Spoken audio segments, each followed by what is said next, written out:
All right, everybody, welcome to the what the fuck did I do? There we go. To the little horror one shot here, Yo. um, called the Crimson Descent. Mm. In this horror one shot, you are a group of adventurers palling around together. Y'all are bestie friends. Your party is currently on a boat heading to a new kingdom to assist with a goblin uprising in a local forest. So let's start with who's at the top of my list. Austin, would you like to introduce your character? Yeesh. I don't have an accent yet. Renala, who's a Kenku, medium build, black feathers, green accented eyes. You know, got a little bit of a cowl over their head, and is wearing an odd pair of looks like goggles. And is a burb, so that's about it. Is burb. This Verb verb. is the word. Next up, Tomas. Hello there, I am Bonifay Milligan, adventurer extraordinaire. I following this group to tell my tales of hero and metal, and here to reign justice and continue my all integral in what's the word I'm looking for here? My respect and merit. So I am here to do everything and anything that is needed. Excellent. He has some rather regal looking armor. It's a little mismatch. It is not a matching set of armor, but there are what looks like um, maybe different metals or different colored metals that make up his suit. He's got some pretty cool looking boots and just likes to ask people to take down notes of his journeys so that way that can be publicized. And let's see here. He's got black hair, black beard, a little bit longer black hair. And he's got a charming face, charming smile. That's Bonifay. Excellent. What class is he? He is a human Human fighter. human fighter. Oh, I didn't- Austin, I didn't- Kinku what? Rogue. Kinku Rogue. Excellent. Next is Haley. So my character is a purple amethyst dragonborn barbarian, and her name is Farida, and she has a big ol' warhammer and some axes on her side, and she is pretty straightforward. She doesn't pick up on hints too well, and you pretty much have to be very blunt with her because she doesn't get sarcasm or anything like that. So, She's as blunt as their hammer. Nice. mhm, Good barbarian. pretty much. Love it. Perfect. All right, Tyler. Yes. Okay, I'm not doing the voice yet because I need to figure out if I can do one. But this this is Vexel. He is a Eladrin ranger, and his current affiliation is a Winter Eladrin. Ooh, So Scratch he that, is Blake. nice. he's a moody boy, and his moods seem to change with the seasons as Eladrin do. But he's been it's been about 7 years since he's chosen to be anything other than Winter because he's kind of adopted a view of the world is not a great place. He's trying to change it, but he kind of thinks it's a losing battle. Hmm, So there you go. Wow, it's awesome. very nice. And then finally, Mike. That's Mac. I am Captain Abvalius, Kenku Warlock, Paladin hybrid. Got a little bit of Paladin, I'm mostly Warlock from his daddy side. he's a king. Very nice. He's a birdie bird, and he don't talk too good like you and I don't. So You yeah, said Captain Volios? Captain Obvolius. Here, let me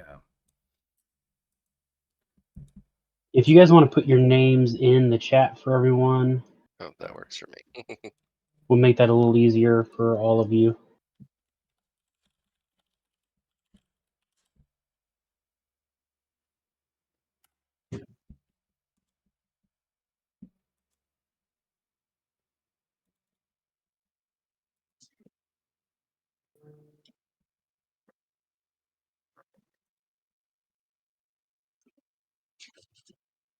Then Austin.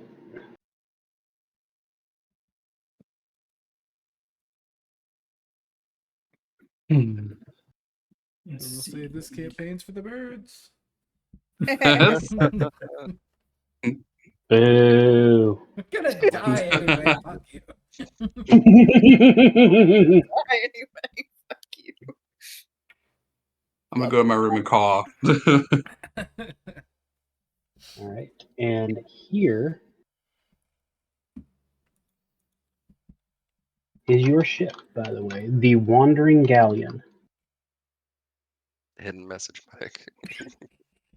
You right there.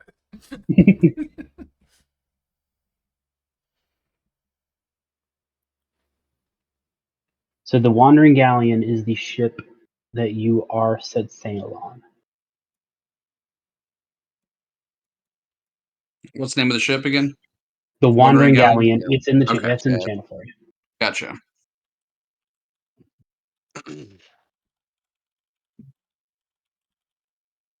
So where is everyone's ready? We'll go ahead and start. Ready to roll? Yeah. Good to go. Excellent. In shadows deep, where moonlight wanes, a tale of terror dread remains. From veins of night a river flows, a crimson tide where darkness grows. The blood, a river of despair, creeping, seeping through the air. It haunts, whispers, chilling cries, in crimson waves the soul denies. Beneath the moon it seeks to rise, a glory spectre in disguise. The stain of sin and gruesome flood, in haunted dreams it draws your blood. In haunted chambers where it weeps, the blood of horror slowly seeps. A ghastly tale of death's embrace, in every drop a spectral trace. So beware, my friends, the night's cruel flood, for in its depths it seeks your blood. In the realm of shadows dark and wide, the horror of the blood shall never be denied. It is midday among the wandering galleon. You have been on the ship for about 3 days now. So far it's been an easy voyage. You know that you've got probably another day or two before you make landfall. Food's good. The wine is great. Plenty of other travelers, some adventurers, many mercantile, and some just moving on to a new land. So let's start with Bonifay. What are you doing right now? So Bonifay is trying to find somebody with a moment of their time. He's gonna approach somebody who's on the deck. I'm looking for somebody who can help write down part of my journey. Is there anybody around, perhaps? And he's walking around with like a pen and paper. As you look around, you do see actually 2 scribes.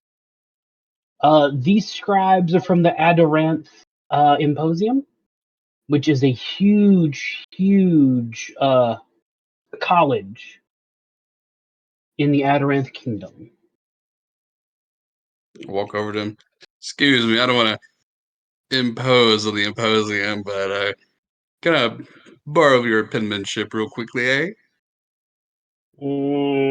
Certainly. What can we assist you with? Well, my journey, of course, and he uses his wing boots to kind of like just get a little bit of brisk in the air. I'm Bonifay the Great, and I would like you to help me write my journeys and get them all publicized across the land. Would you help me with that? I don't think that's something we do. Oh, but What I hide. Oh, good. what when we write about? Well, you, of course, for helping me with this journey and uh, taking out the Goblin Uprising that we're going for, eh? And all my other journeys before and after that. So you've taken care of goblins? Oh, many. Have you not heard of me taking out the old Tuk Tuk? Bless you. Tuk Tuk, Gornash, Ecock. I'm taking out all kinds of goblins. Roll me performance. Okay. Let's see here.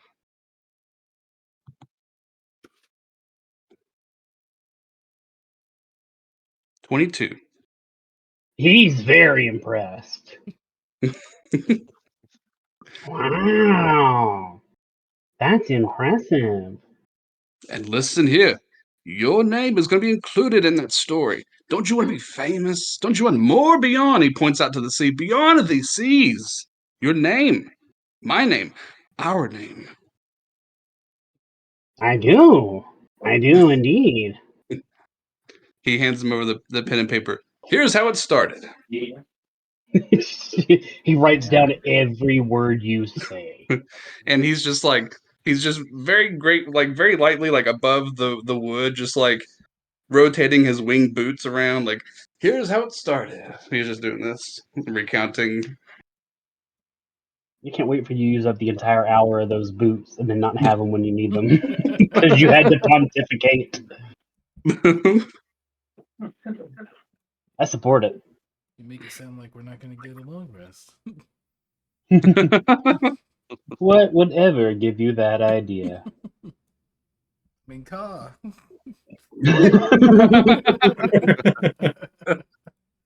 Tyler, what would your character do? My character would most likely be over by himself. I would imagine staring out at the sea and probably chronicling in his journal. Okay. And he likes to keep track of everything he does day to day. How much does he write down on what Bonifay does? I'm Does sure he Bonifay has. know that he likes to write it down? No, I sincerely hope not. I think he tries to keep that a secret because he knows how Bonifay is. Understandable. You feel a small tug on the towards the bottom of your shirt.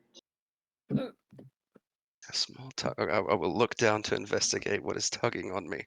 You see a small orc child that is looking at you in rapture and attention, just wide-eyed, probably a little bit of a drool down the side of the mouth. I will look a little surprised. Oh dear. You seem to have a bit of spit. Oh, it's okay. It's all right. Hello, little child, and I will pat him on the head. Who are you? Oh my. Oh my. What? You're so pretty. Drinking. Yes. Good journey to you. Do you have parents nearby, perhaps? Your hair is so shiny. Oh, let me see if I have a treat. Let me see. I have a pen. No, that won't help. Oh, do you want to draw something? No. Oh, I yes. would love to draw something. That is very me too.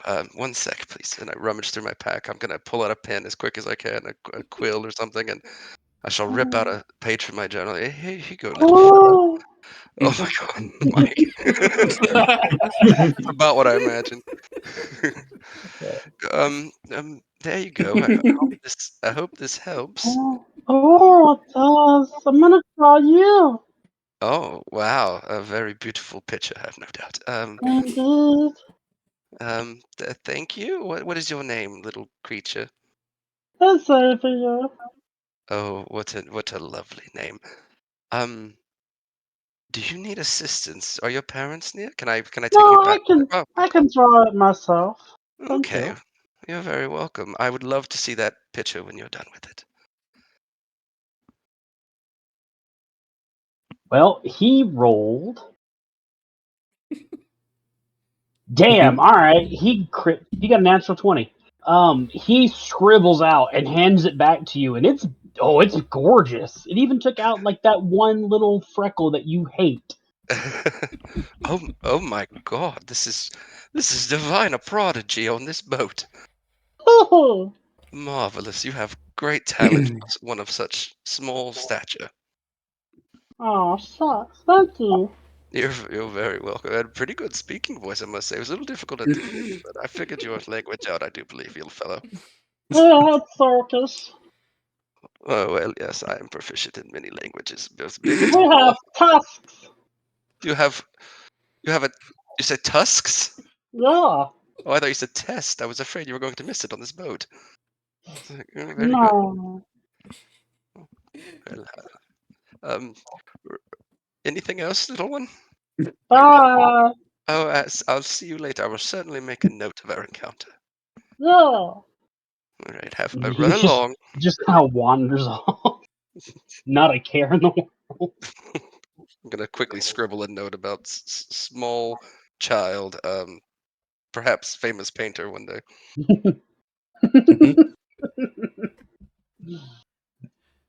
Excellent.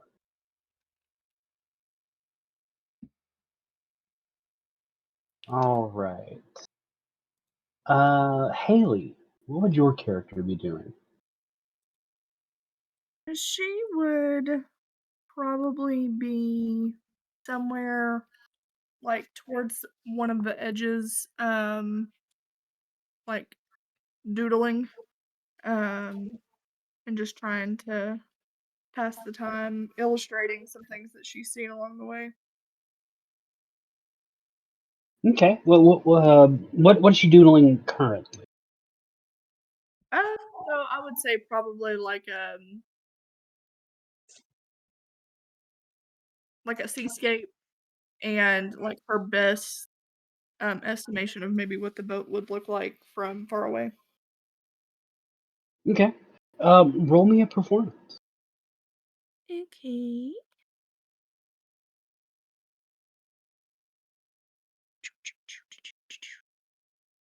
That's a 7. So it's not great. It's not awful, but the you're not used to the boat as it moves over the water, and the water, which has been fairly quiet the past couple of days. This day has gotten a little choppier. The wind has picked up, but I mean, you're still able to doodle it. Cool deal. And then you hear some steps behind you, very very heavy steps. And as you look, approaching you is a GIF. A GIF, excuse me. She'll kind of look over her Big, shoulder. yeah, big hippo, Yeah. dressed She'll in kind of turn full and. admiral's uniform. Okay, gotcha.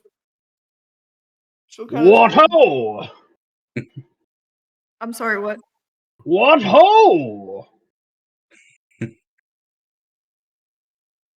Yes. What brings you upon our ship today?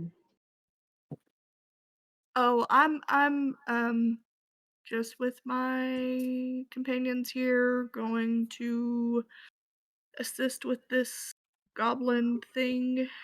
Adventurers! Wonderful! I was an adventurer in my day. Captain Thorn, at your pleasure, ma'am. Pleased to meet you. My name is Yes. Ferris. A pleasure. Now I sail the seas. My adventuring days behind me. Got married, as we do. She'll just kind of awkwardly nod. Like, and So how many are in your party? she'll stop and think for a second. Oh, 5. Ah, it's a good number. We believe it to be lucky. Never 4. And 3 is right out. But What about 5 is good. and what about 6? Oh, 6 would be better than 5. But Uh-huh. not much. Not much at all. Right, just one more, right? Just, Indeed, yes. just one peg above 6, right? Or 5. Just, Indeed, indeed. uh-huh. Right. 7 is a poor number. So 7 is too many. Too many. Indeed, too many. Uh-huh. Um, is there something that I can help you with? Thorn? No. I'm simply meandering, maroondering, perusering my fine ship, making sure everybody's happy. Gotcha. Okay. Yeah. Good. So are you happy? Yeah. I'm okay. Just waiting to get to our destination. Good. Don't forget tonight is crab legs in the galley. Right. Never would I forget that. I would hope that there are, 5 or 6.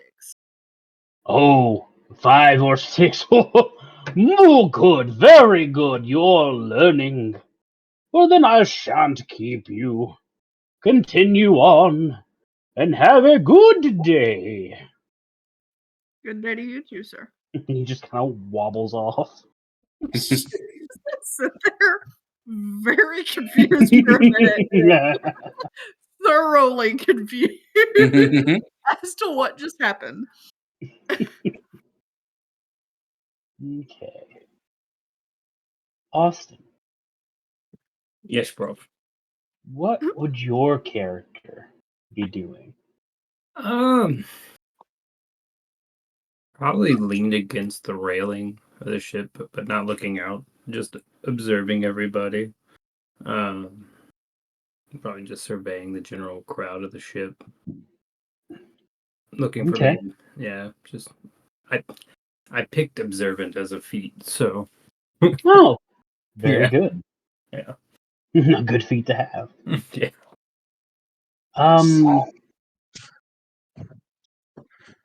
As you're watching all of these people march up and down the deck, you see the scholars.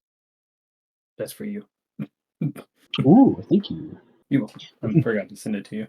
Oh, goody. Yes. Always. Mind your business.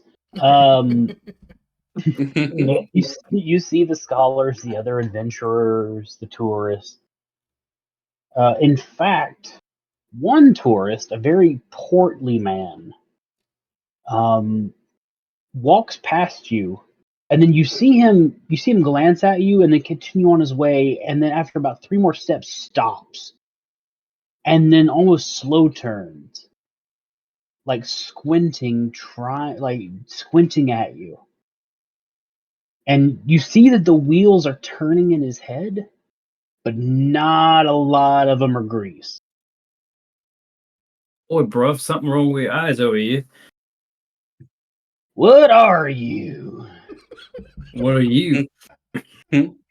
I'm a person, but You're you're a giant chicken. bro. No, you got it all wrong over here, mate. Oh, I apologize. I am not from these places, but you are a magnificent specimen, if I may say.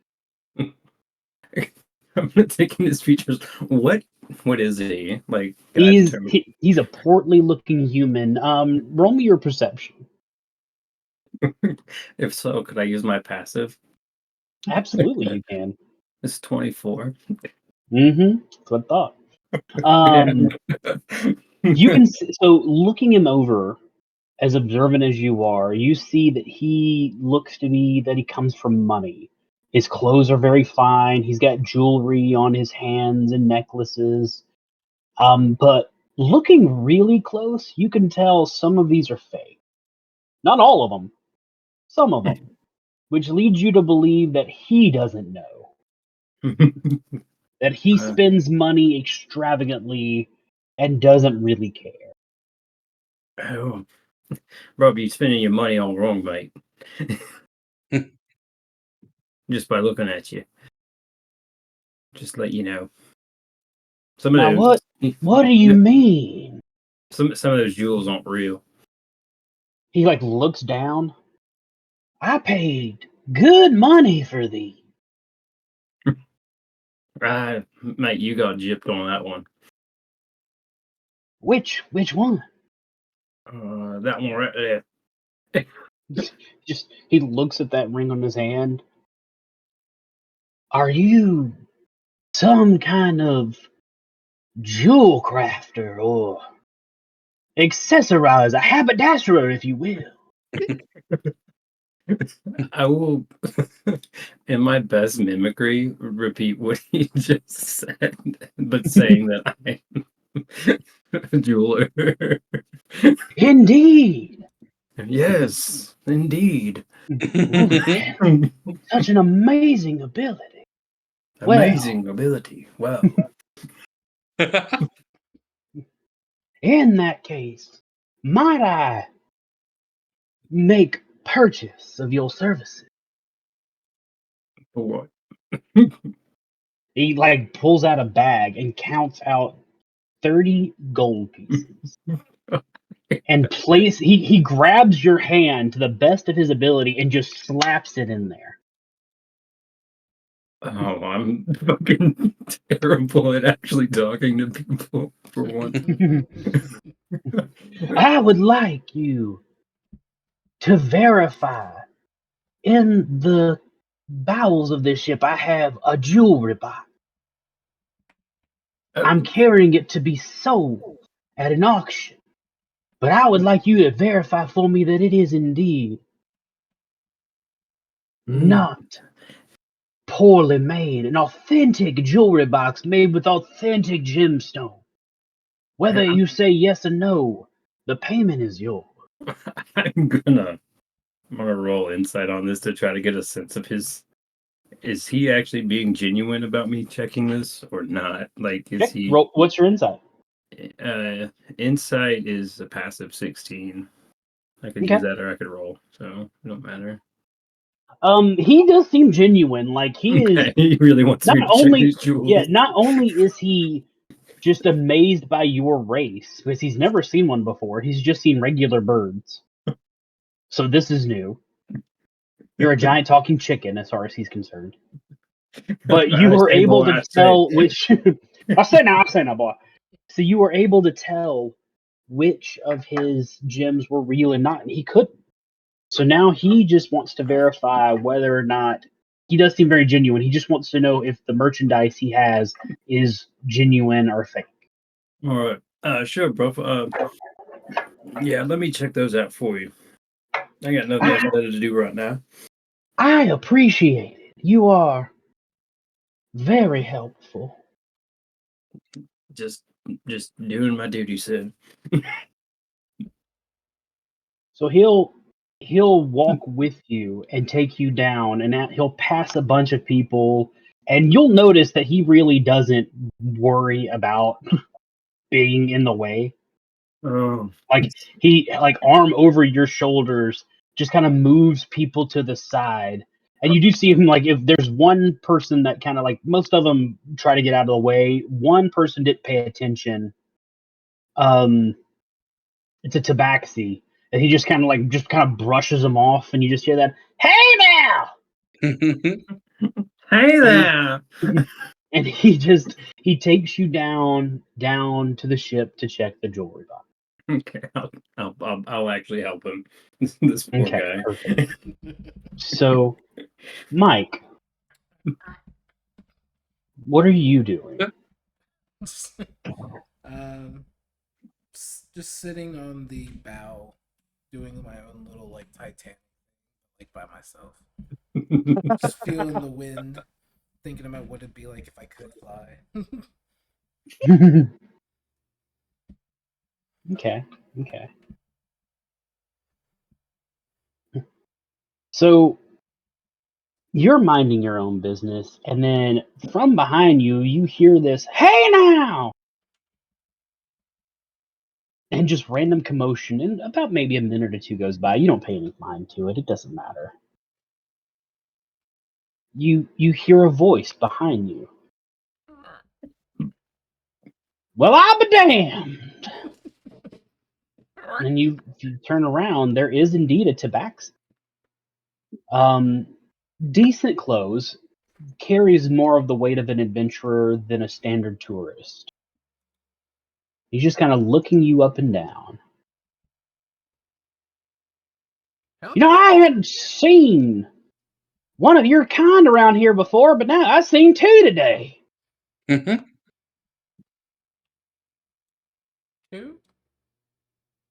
Two indeed. There was one of yous that went downstairs, and there's another sitting here. Downstairs? Yeah, downstairs. That's where he went. I'm gonna start like peering over his shoulder. Yeah, he was over there. If you go down the stairs there, he went with a portly-looking feller. Portly. Yeah, indeed. Opposite of Skinnily. Skinnily? Yeah, like, look, I am Skinnily. And then he ports over to the GIF that's still wandering around, still just, "What ho, my friends," and all this. You see, that's Portally.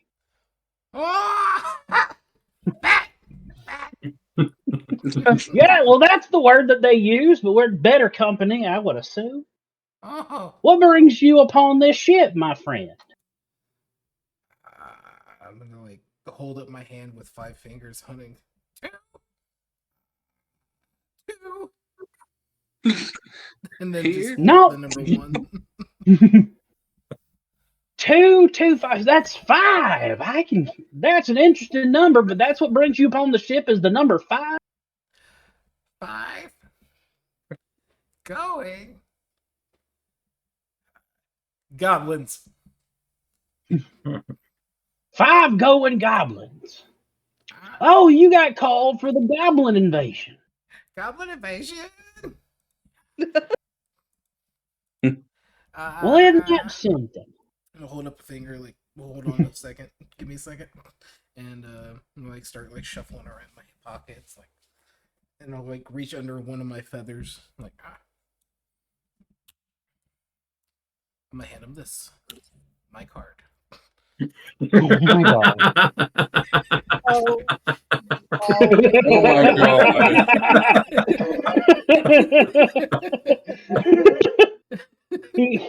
he looks at it, looks at you. I shall. So he looks upon it where it says Cornwall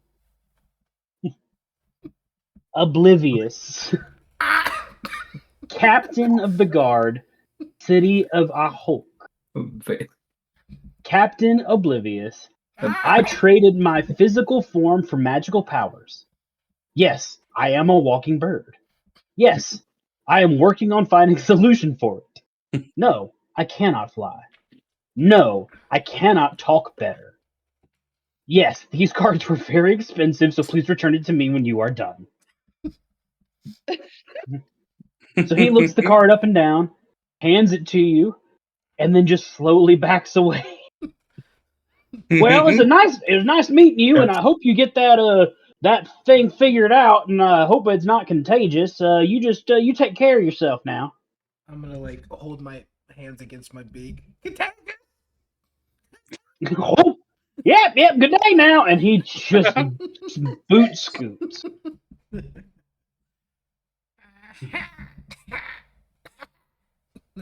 I'll get back to my fucking Leo pose.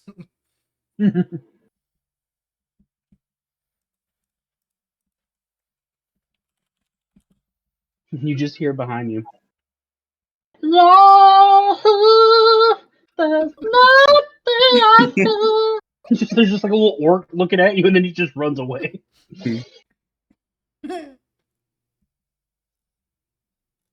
All right. So as the day dwindles on and the night comes, you all meet in the galley to eat, to drink, to discuss plans for tomorrow, plans for the invasion. Austin, you did find out that indeed the jewelry box is real, but some of the other things that he had you look at afterwards, and it was many, many things, some were fake. And for each one that was fake, he gave you 5 gold pieces for telling him the truth, which got you another 45 gold. Oh, all right, cool. 4. I'm just gonna turn this ship around. I'll see y'all later. I'm set for life. Do I see him counting his gold at the dinner table? No. Tom, that scribe wrote extensively of what you told him, embellished where he could, and even now is watching your table wrapped in interest of the glory stories that you are telling the table that the table has heard before. But the scribe might not have heard them all. Haley, you're continuing to do your doodles. Some better, some worse. You're enjoying the crab legs. The wine is good. Tyler, throughout the day and into this evening, you have seen the little orc boy. Sometimes he's drawing, sometimes he's singing. You even saw him do a dance once. But he never bothered you again. It was more as if you just saw him out of the corner of your eye, doing child things, but with great pizzazz and finesse. Okay.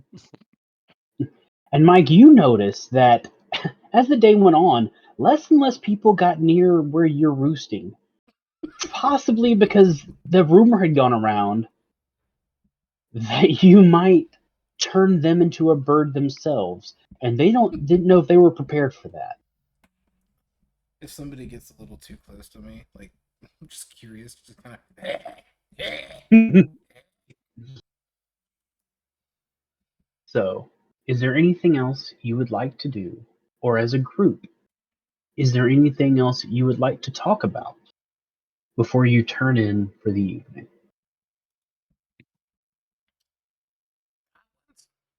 Goblins. I'm assuming we're all at the table eating. Yes, you are all at the table. You can say goblins. Mike. Oh, yes. Plenty of goblins. Plenty of goblins to be slashing, my wise winged warriors. Rough. Just because we have wings doesn't mean we can't fly, mate. It's not how this works. Or use Mage Hand to do like a snap and point at him after he says that. That's it. That's right. I look over at Renal and Vexel. I forget that they don't have wings. Gosh. I repeat exactly what you just said in your voice. Racist. Where'd you learn that word? He looks over at the scribe. Don't put the racist part in the notes, please. Scratch that out. Scratch that out. I'll repeat, put the racist notes in there, please. We'll both start repeating it. Do it. Damn it. That's Moth. Just smile. He looks at the scribe like, "You're not a racist." Right now, just repeat racist. Racist. It's okay, everybody. It's okay. I'm not racist. And I'm gonna say, it's okay, I'm racist. Oh. Well, it's been a good meal.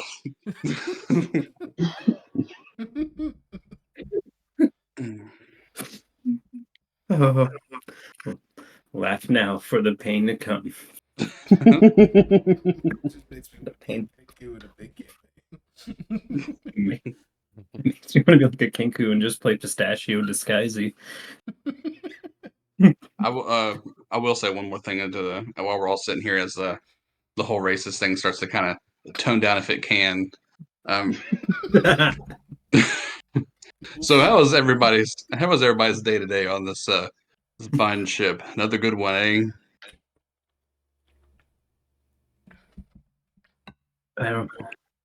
I make some money. I don't know about y'all. Good one. You made money, Yes. coin. Coin. Well, I was painted by a small child. Painted a small child. painted.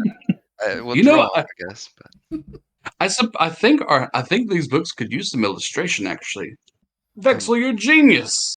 I'm not sure child labor is the way you want to go. No, not the child. Not the On child. top of being a racist. Child No. labor racist. Scratch not the child labor. No, we'll get it. We'll get an illustrator one that is of Yeah, age, Yes, from the employed. time, right. You all are quite the humorous lot. Yes. Yes, the birds are quite funny. Lotto child labor racist.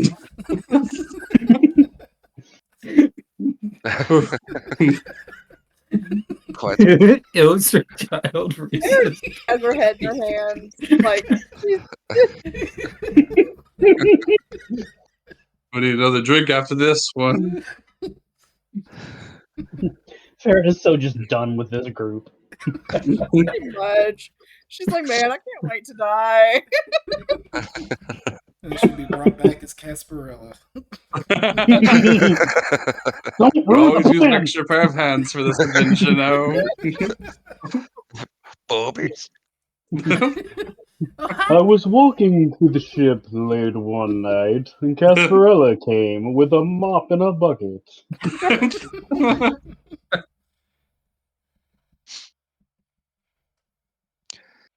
Yeah, today was good though.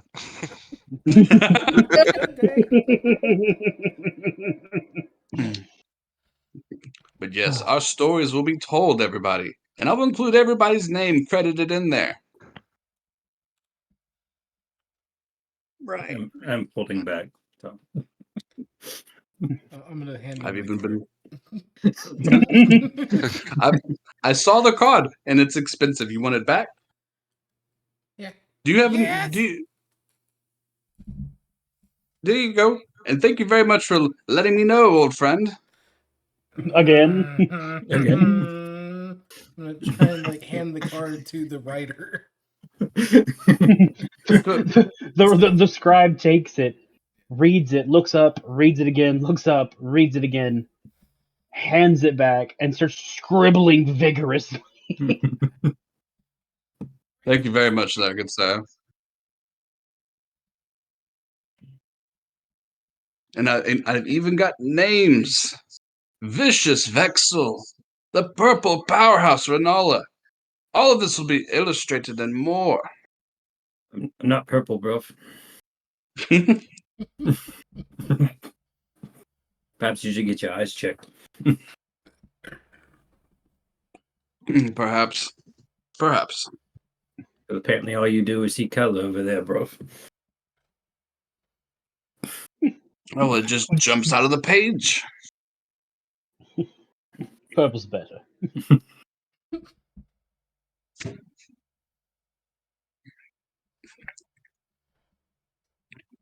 All right, and as the evening dwindles down, laughter among friends, food and wine sated, you all make your way back to your rooms.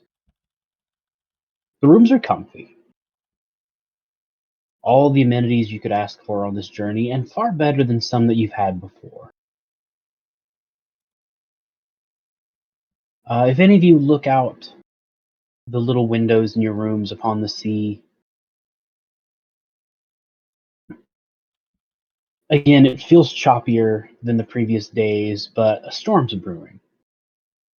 Storm in the sky, they've talked about it. You okay? I'm muted. Okay. You were talking. I was trying to not interrupt, and I was like reaching and trying to cover my mouth at the same time. It's okay. Bless you. Thank you. I would like everyone that does choose to look outside to roll me a perception. And even though you've got a passive, this one is a roll. Okay. It's a 19. 22. 3. 15. I was very distracted. I got 6. So anyone with a 17 or higher, all of you see that even though that there's a storm, a break in the clouds shows a moon, beautiful and white, shining over the ocean. For those that rolled a 17 or higher, for the moment, it looks like the moon looked back at you, as if one enormous eye. And then it's gone. Obviously just a trick of the light. It's been a long day. The ocean itself is but reflecting glass. Welcome to Yonam. And it is surely not saloon.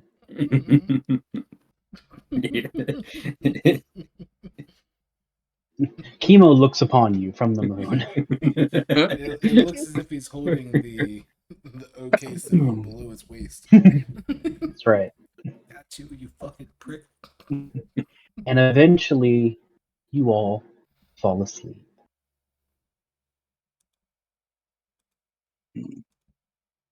Drip, drip, an eerie sound. In silence grasp, fierce seed is found. From unseen depths it echoes near, a tale of dread and haunting leer. Through the ancient halls a chilling breeze, drip, drip, a whispered tease. A faucet weeps, or so it seems, yet in its rhythm terror gleams. Each droplet falls with ghostly grace, drip, drip in this dark place. An endless echo, like a sigh, in moon's pale glow the shadows lie. It lures you in, that haunting sound, drip, drip in cycles bound. A rhythm leading to the unknown, in fearful hearts its seeds are sown. For what awaits beneath that drip, a ghastly secret, a chilling trip, to face your fears or slowly slip, in nightmare's tightening grip. Drip, drip, a haunting rhyme, in twilight hours it marks the time.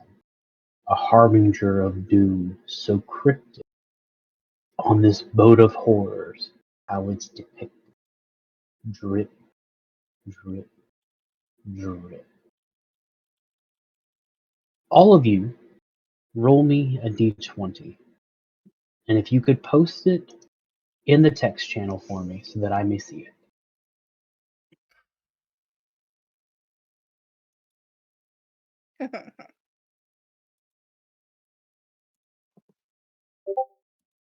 I'm dumb. How do I post that? Put your number in. Oh, I thought you wanted like a screenshot, so we were like lying or something. I Did didn't we know. all Okay. shit Oh. the bed on this roll? Yeah. Okay, hold on. My bad. Very good. It's okay. Your roll's gonna be the one that helps us. There we go. So, Haley and Mike, I need you both to re-roll. And Tom and Austin, I need you both to re-roll. For this is a insequential one that I need, and the fact that two of you rolled the same as the other two. Oh my god, Mike. It's not just words you copy. I'm not the one copying. I got it in there first. That's true. Ah, I'm the OG. Jesus. Okay. Well, Austin understood the assignment. I'll take it. No, I'll take it from here. You both die. everyone How do you dies in wanna- their sleep. How do you want to die together? You all die in your sleep. The game's over. You couldn't do And the thing I asked of rolling a different number than everyone else. Hey, he said Kimo wasn't here.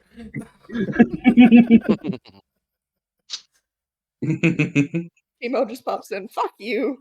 Fuck you. Fuck all of you. You fucking loser! I'm You can't even get Ty. the different numbers. Fuck your numbers. Fuck your chicken strips. We're going to the moon. I know you can't breathe. I don't care. Just like your father.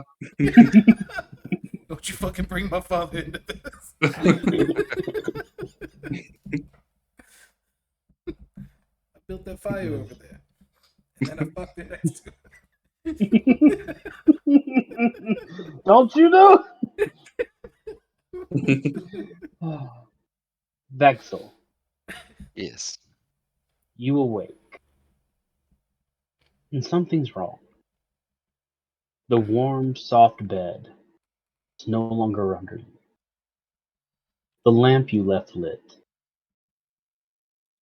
is no longer there. All around you are crates. Crates covered in what looks to be vines. It's cold. Far too cold for a summer night, even on the ocean. As you sit up, you see your breath from your very mouth. And somewhere down the halls, echoing, you hear a sound, a drip, a constant, rhythmic, and steady drip.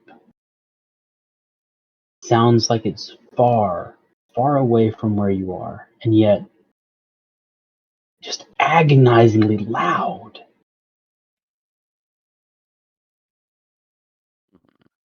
Okay. I need to. Do I have my things on me? Like, am I fully equipped?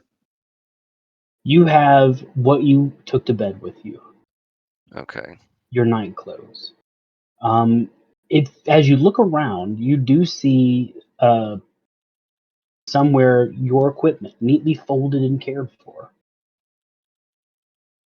As you Okay. go to grab it, you notice a thin layer of dust covering everything you own. Well, shit, that's not good. I will gather my dusty things if possible, and I would like to make my way toward that noise. And could I possibly like check in on other rooms if there are other cabins and things near me? Absolutely. So there's two ways you can go. There is a corridor in front of you and a corridor behind. The corridor in front of you, you see that there look to be several rooms along that corridor and some stairs leading up. The corridor behind, there's one large set of doors at the end. Hmm. I'm going to go for the stairs and try to head up. Okay. As you head towards the stairs and open there are a set of doors where the stairs leading up to the next floor. Mhm. As you open them, you finish walking up the stairs, and you walk down a corridor, and you find yourself in a room. This room has boxes and crates covered in what seem to be vines.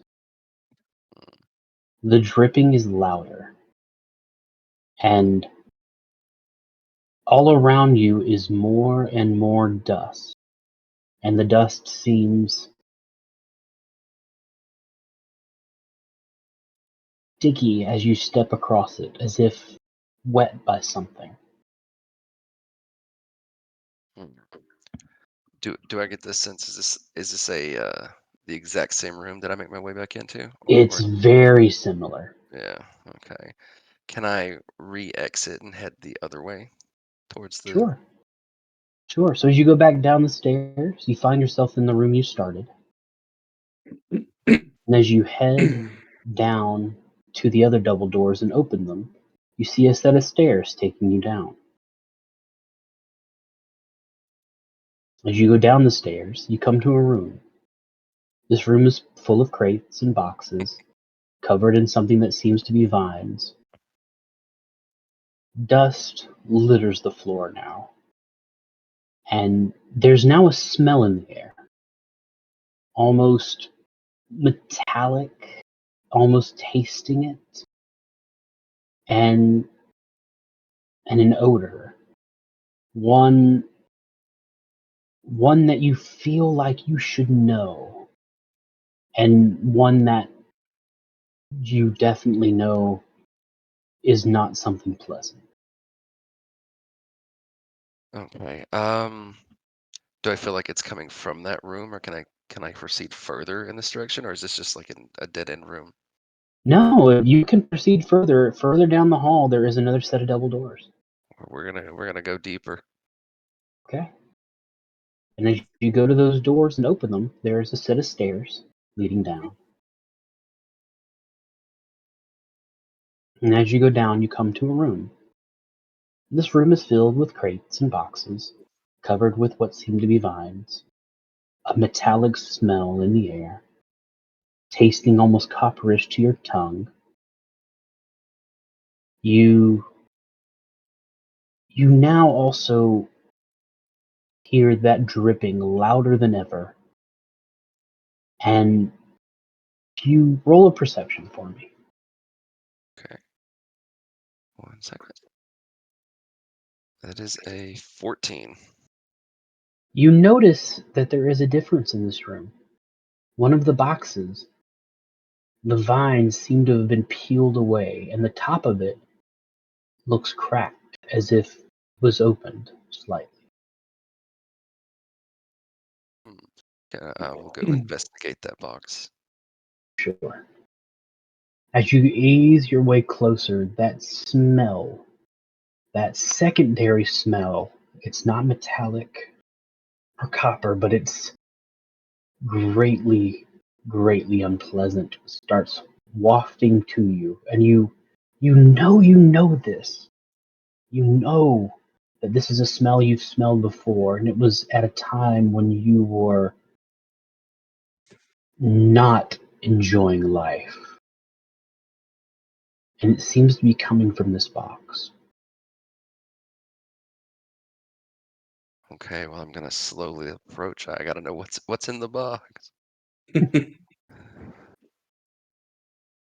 So I will try to peek inside or lift up the lid that's been messed with. Okay? As you open the lid to the box, you are hit by a sudden nauseous feeling as this smell engulfs you. Your mind is assaulted by feelings of dread. In your mind's eye, you see faces, family, people you know, dead, their skin peeled away from their face, moaning in agony and horror as if they were awake the entire time it happened. And then from inside the box, as you suddenly just slowly get yourself back up, preparing your body to just handle this raw emotion, a large, red, dripping hand reaches out, grabs you by the front of your face, and just rips you down into the box. Well, shit. Haley, Oh, Yes, Hmm. sir. you awaken, and your bed is not beneath you. Your drawings and pictures, things that you've taped up around your wall, to help it make it feel a little more at home in this ship, because you've never been comfortable in ships, are not there. You are in the galley, but you were just here last night. Possibly, sleepwalk. It's not something you've ever done before, but those crab legs were divine. And you hear around you this drip, drip, drip sound. rhythmic. Close and yet so far, it echoes. You notice there's no one here with you, and yet the galley's always got someone in it. It's open all the time. There's a smell in the air of decay, as if food has gone rotten, which is also impossible. You haven't been here that long. Maybe they left some meat out. But the lights are off. And as you slowly pick yourself up off the ground, your hand slips in something. Ew. Mm.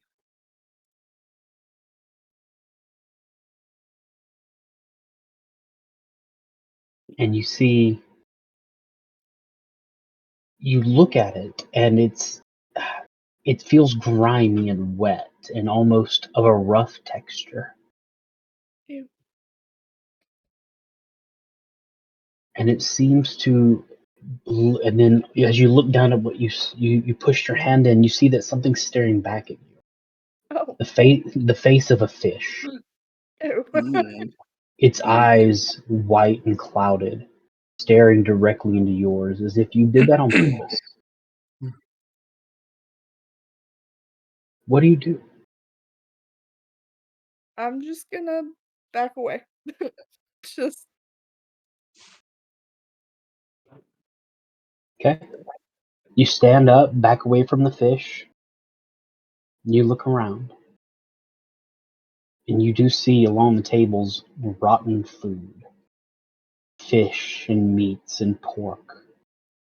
You see vegetables and fruits that have blackened, and around it flies and gnats swarm. Hear that buzzing of them, but it's still not loud enough to drown out that drip, drip, drip sound.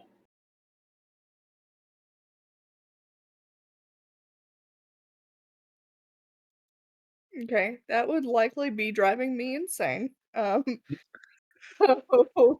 I'm gonna go try to find it, I guess. And Okay. There's two places that you can go. There is the doors to the kitchen, and there are the doors that lead outside of the galley into the main hall. I'd probably try the kitchen first. Okay. So as you go into the kitchen, the buzzing subsides a little as you leave the food. The dripping gets louder. But there's also another sound. A thump. Very rhythmic, much slower than the dripping, but almost precise. And you can definitely tell that thump is coming from the other side of the door. Okay, so there's another door like on the opposite side from what The door into the kitchen. Oh, okay, so I haven't actually entered that area yet. Not yet. You heard the thumping first. Okay. Is there a window to this door? There is not. Cool.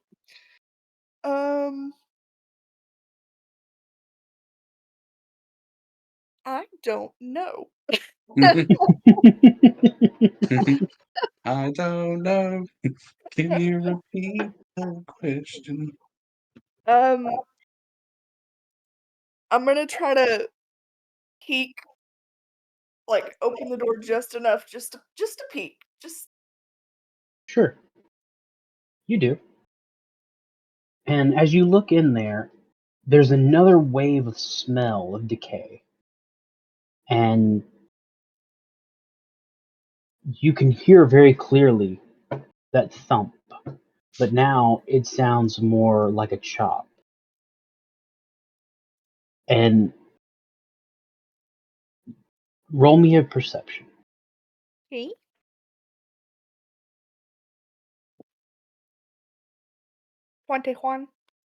21. Your eyes adjust quickly to the darkness. And two things score your eyes. First, the gift, Captain, laying on a table. Laying on his back, mouth open.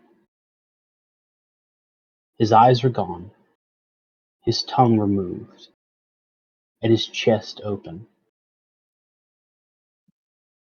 And you see, standing above him, something.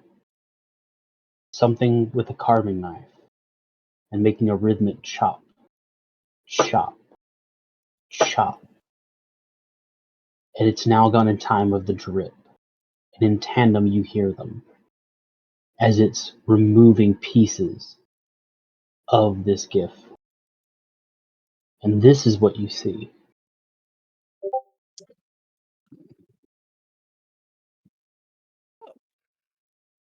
Well, That's the thing. What's that hole do though? As of right Not- now, it has not noticed you. I'm gonna once again just back right on away, head the other opposite direction, and yeah.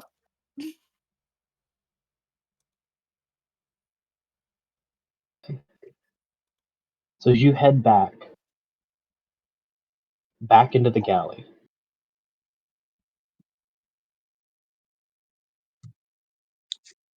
the smell is more pungent now.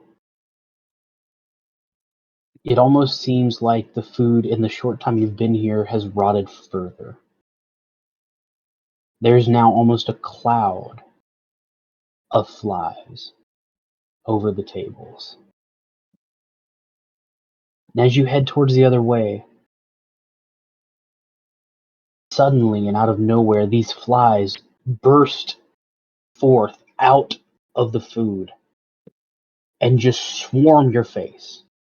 Oh, I need you to make me a dexterity saving throw. cool. So is this an effect that I can see while not blinded, deafened, or incapacitated? I will say yes for the Cool. purpose of this campaign. I get advantage on that. You do. That's a 16. Perfect. So when it happens, it doesn't trip you up. You don't fall or slip on anything, but you do cry out. And as you swat them away, eventually they slowly move and they dissipate back into the food. And you can see perfectly again. But there's something different. You see the door to leave. You hear the drip, drip, drip. But you do not hear the chopping sound. Oh no. And then behind you, you hear very faintly what sounds like the closing of a door.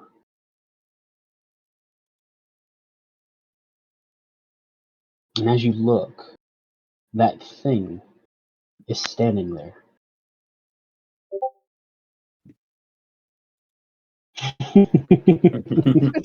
It is looking directly at you, the cleaver in its hand.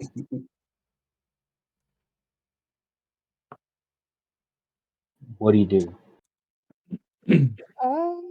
I'm gonna try to get the fuck away. Okay, Through the sure. other door, I guess. So you run, feet pounding on the ground. You leap over tables, push chairs out of the way. You don't hear anything behind you, but you almost feel like its breath is on your neck. You burst through the door, and as you turn around to slam it, you see it's right there, right in your face, hand out to grab you, and the door shuts on it. And you hear a thud, and then nothing else. Nothing but the steady drip, drip, drip, perforating the halls. Mike, Yes. Hmm. I mean,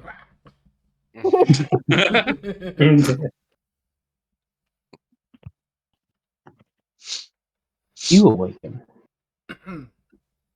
The salty sea breeze on your face. Your bed that you've basically made into a nest, for even though a Kenku doesn't need that, your curse almost compels you to, is not underneath you. The moon shines down upon you with an eerie light.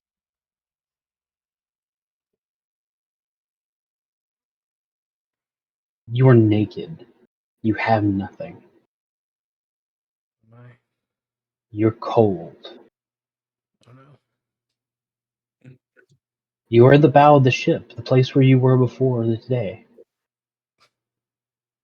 As you get up and look out the waters are red. And they turn and churn. The ship rocks back and forth in an almost unseemly motion with the water itself. And around you, you hear a drip sound. A constant rhythmic dripping. The wood around your feet seems cracked and warped, as if spending decades out at sea and never reaching shore. There's barnacles along the rails, and the sails have been tattered and torn. What do you do?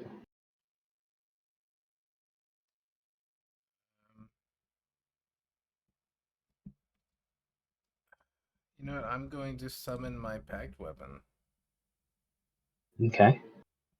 Maybe naked. Describe your packed weapon for us. My packed weapon is a great sword with a lineage of purple going down the center. It's got what looks to be a purple gem in the center that appears once it's summoned. It glows brighter once it's summoned, dims down while idle, and then glows again when it's about to be utilized. So, Excellent. I'm a bird Now, with a you've blanket. summoned this sword 1,000 times. Yeah.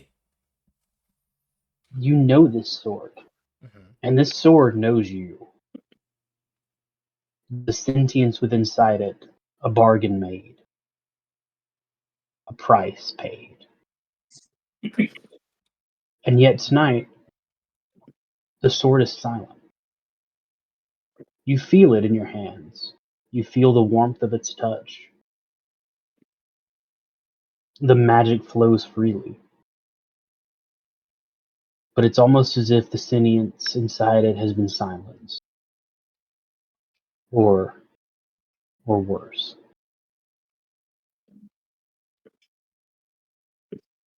But I still have the power flowing. You do. Then I'm not going to second guess it. Okay. It's going to be a bit like, ooh. All right. Anyway, yeah. So, already 2 hands on the blade, and since it is a great sword, and I will proceed towards the dripping sound, and I will begin mimicking the dripping sound, drip for drip, Very well. like to a T.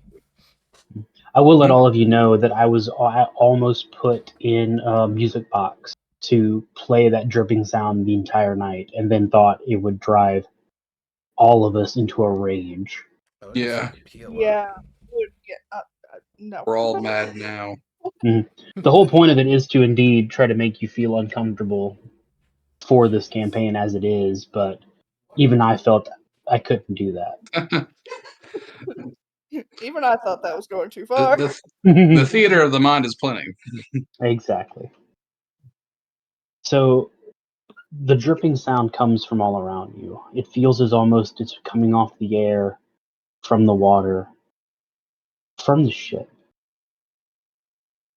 There's 3 places you could go. There's, of course, the stairs that lead down into the belly of the ship. There's the front of the ship, where the captain's cabin is and where their navigation and steering. And then on the side, there's another door that leads down into the armory.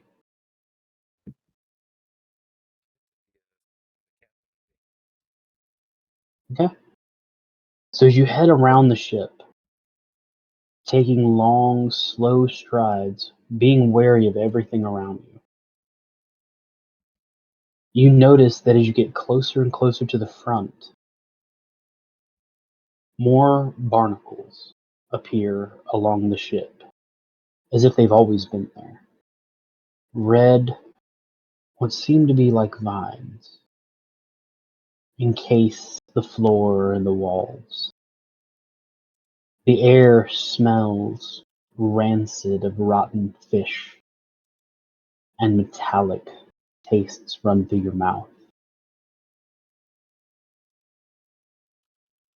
Eventually, you reach the captain's cabin and navigation. A light has always been on, ever since the journey started. Someone always in, someone always watching, someone always making sure that you are on a steady course. But right now that light is out. You see no one at the wheel.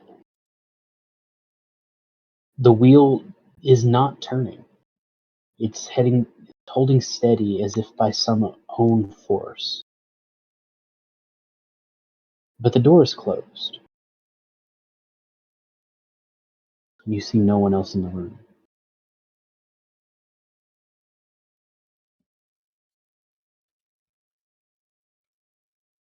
You're seeing it through a window. As you go to open the door opens. It's difficult. It's if the hinges are rusted and old and worn. But as you put your shoulder into it and push, it slowly, carefully, but very loudly scrapes open. Inside the room, it's dustier than ever. There's cobwebs along much of the corners of the walls or the ceiling. The dripping is louder here. The wheel still steady, never turning. And you see on the ground what look to be footprints. These prints seem barefoot,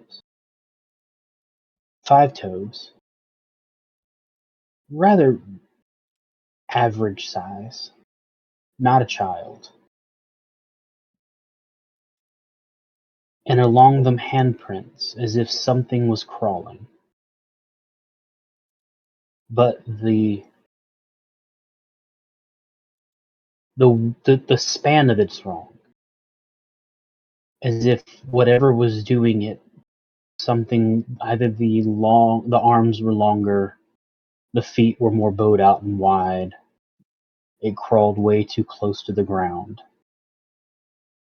And as you see them move along the ground, they come to a wall and stop. And as your eyes adjust to the darkness, it looks as if prints were made by possibly red paint, as if they stepped in something first before moving. But you don't think so. You've been an adventurer for a long time now. You know what blood looks like. Yes? Of dark vision, 120 feet. And, not to be the generic asshole with that, no, I also have... Well, you already are, but go ahead. I have Devil's Sight.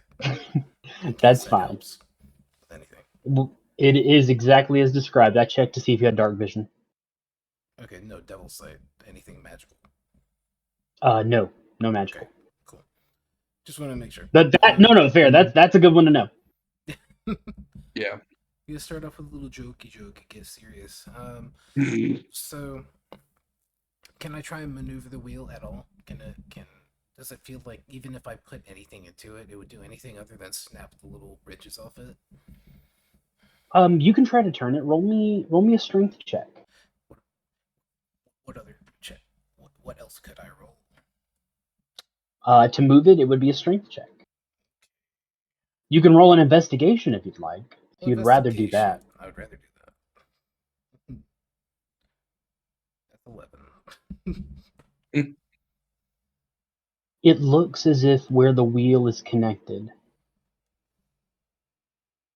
it is extremely rusted.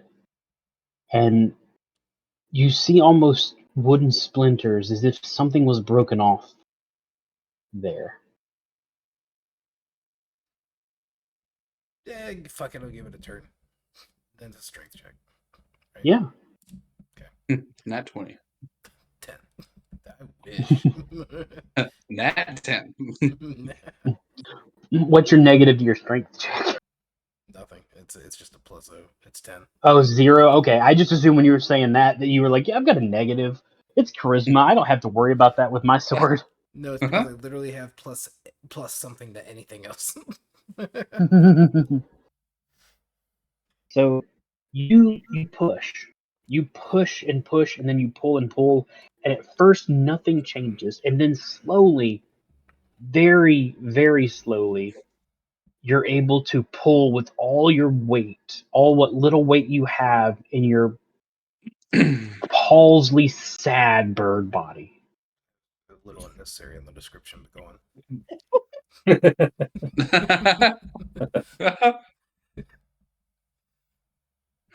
Weird anti-flex, but okay.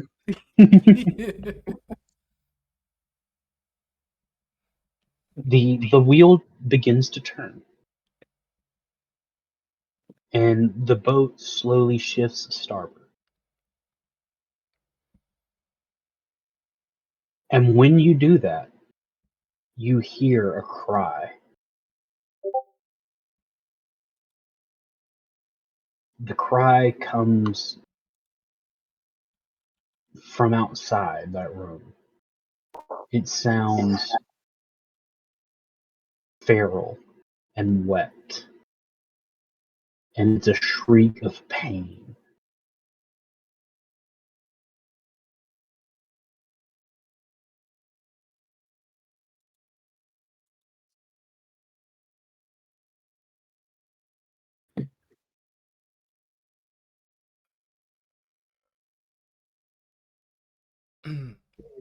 I'm gonna go to, knowing that I normally can't, I'm gonna go to say hello, like with like the best I can from what I've heard in recent memory that recollects. How does it come across? Does it just sound like my normal voice as it was before I got cursed, or is it just gonna come across as like caw caw help hot? You mimic Bonifay, who has said hello many times to you before, every day, as if he cannot recall that you're not able to do it back. It was worth a shot to see if this is a wacky enough place. All right, I'm gonna start. So, are the footprints around? What I feel like the footprints go to the left, and the cry came from the right, or both same direction? The same direction. Yep, let's go. All right, I'm ready. My sword. Let's walk. Okay. And as you go, and you open that side door, and it takes you out to the other side of the ship. Now you know something is vastly different. The red vines are thicker, encompassing more of the boat. The barns look blackened. There's a smell of sulfur on the air, as if rotted eggs and fish. Some of the vines seem to glow in an eerie red light. The moon, which before was eerie and pale,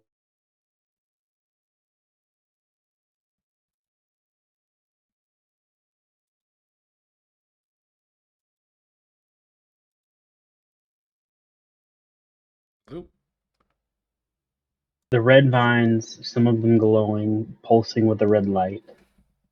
The moon, which was an eerie color, now orange like fire.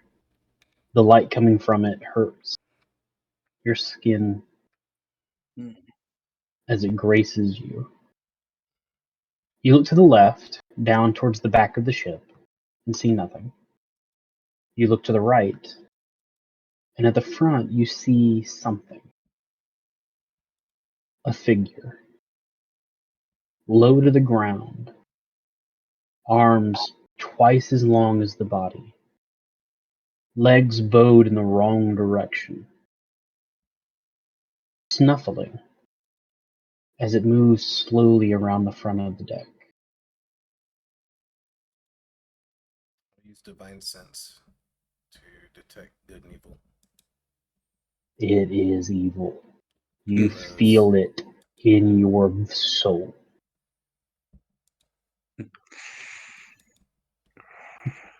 You're actually like overloaded with a sense of all around you this feeling of evil and despair.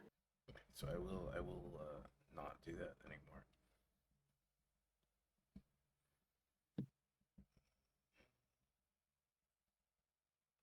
I'll go ahead and mimic the dripping sound again as I start to walk towards it. Okay. You do. And as you get closer and closer, you see that it too is one of these other creatures, the one that Haley found. But again, this one's appendages are wrong.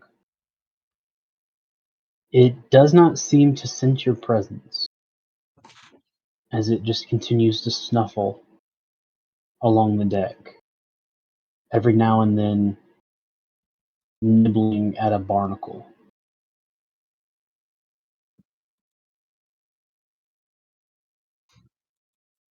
Do I feel confident in the fact that I can get close enough to it?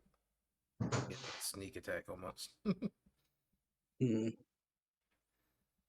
Or or is it just seem like as I walk closer towards it, any single like crack in the floorboards do I see it tick? No.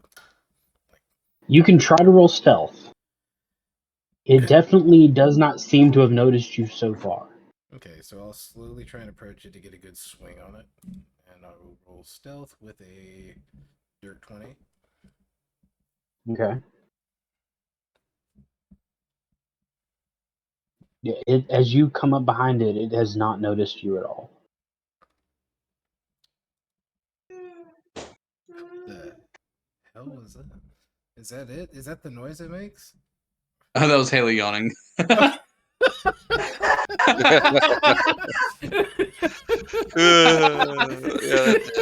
I thought so too. I was like, Well, it went all out. It didn't help that I it came muted from. myself on my laptop and they could hear You me. did, yeah. It came from Tom's. Really Certainly sold the did. effect. I'm so immersed. We should have played it off. I should have played it off. Been like, no, there's nothing on my end. Whoa.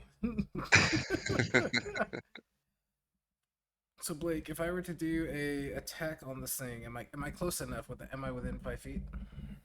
Yeah, you are. Okay. Would I be able to line up a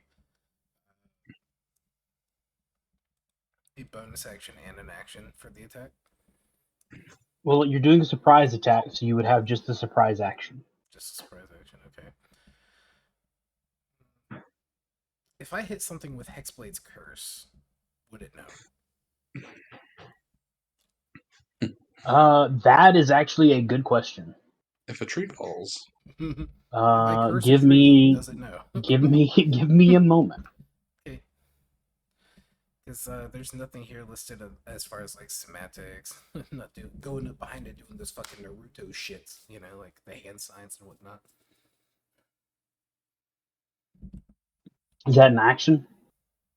It's a bonus action for Hexblade's Curse. Bonus action. Okay, thank you. That's why it's even more like maybe. No, you're good. That's why I had to That's how I had to check, because like it's a bonus action. Like, cool, I'll go to your bonus actions. You have far less of those than regular actions. On this character, bet.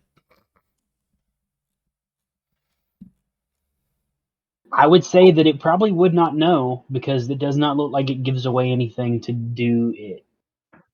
It has no reach area requirement. One creature you can see within 30 feet. I'm gonna say it probably wouldn't know. Okay, yeah, I'll go ahead and Hexblade's curse it Sure. as I'm getting up to it, and then I will Booming Blade. Mm. Okay, roll to attack.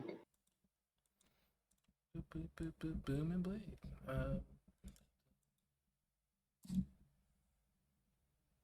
23.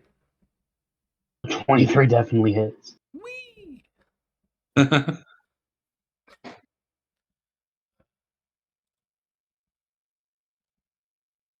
So that's 12 plus Hexblade's curse. Guys, so much shit I have to learn for this thing.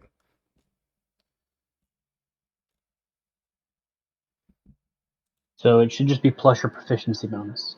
Is that Hexblade's curse? Yeah, so plus your charisma modifier. So 12 plus 3, so 15 damage. Or proficiency bonus, sorry. That's your post bone is what, 3 at this one? Yes. Okay. So is a total of how much? 15 total. 15?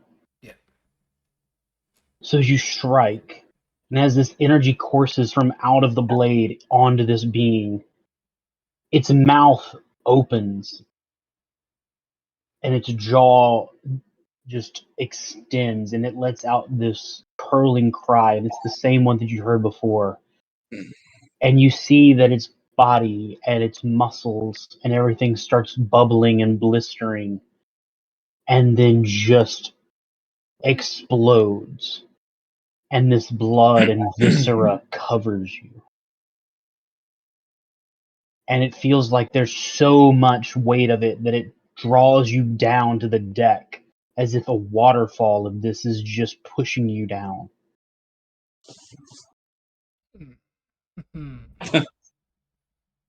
Ah. Well, shit. Austin, Uh-oh. Oi, bruv. hey buddy, Hey. you wake up and you're in your bed. Oh. The light is on as you left it. Around you are your tools and kits of the trade, things that you take very good care of for your work.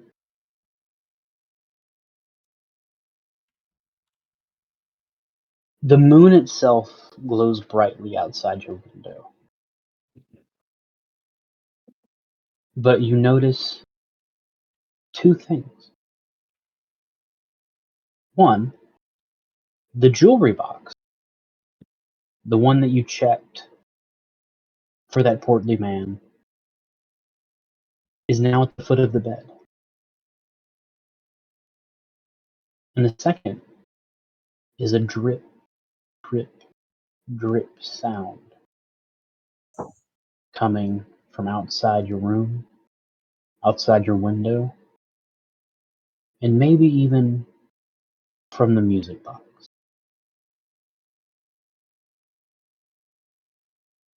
What do you do?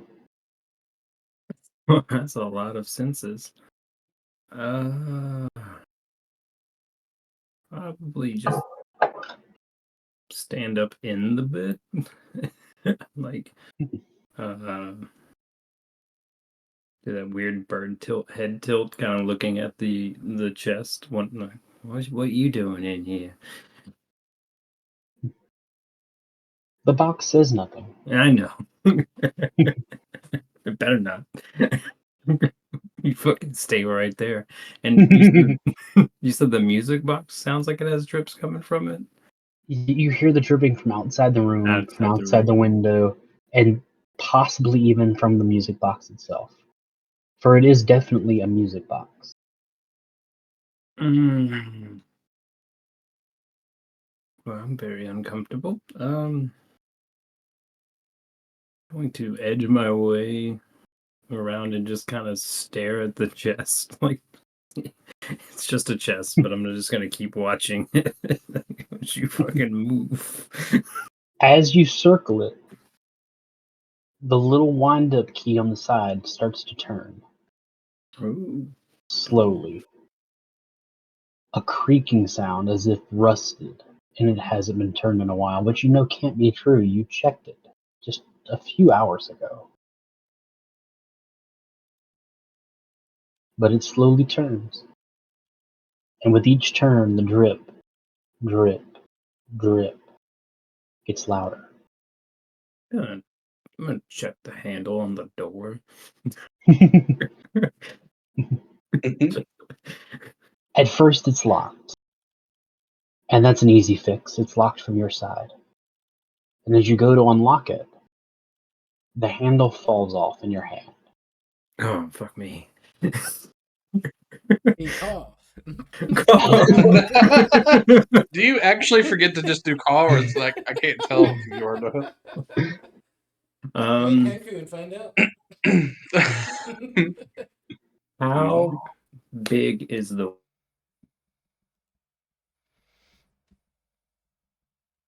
I would say it has a radius of 1.5 feet. enough for me to like squeeze through?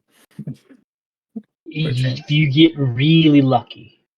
Okay, and so I'm just okay. I'm gonna You try. are certainly welcome to try. Yeah, no, I'm gonna actually do something else. I'm gonna see. Being I have my tools there, Mhm. if I can't still open this door with the mechanism, like the handle off. Sure. Okay.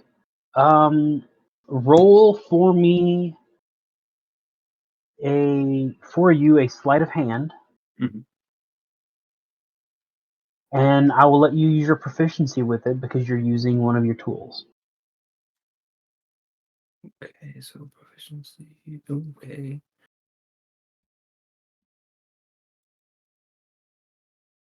That would be an 18. 18. Excellent. So you get to work.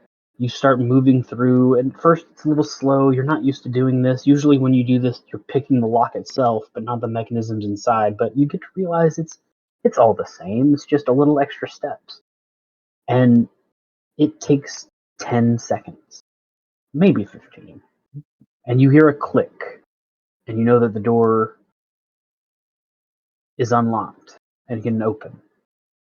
You also think that click might have come from behind you. Okay. Does the door pull in or does it push out? It pulls inward. I'm going to set myself on the side of the door where the fastest opening I could squeeze through and like cup my hand around the hole and like open the door and like Okay. like but I'm watching whatever that box is doing still. Okay, as you open the door and as you slide out, you see that the box cracks open a mere fraction, and a red mist starts to slowly emanate out of it. And then the door shut. It's on the other side. You're standing now in the hallway. But the hallway looks different. No longer are the lights on, the fires and all the lamps are out. There's no other doors along the wall, which is impossible because your rooms are right next to all of your teammates' rooms. You look down the left of the hall, you see no door. You look down to the right, no door either. The walls are warped, the wood cracked and splintered even in places. And that dripping sound. Oh, that dripping sound. It's almost as if it's right behind you.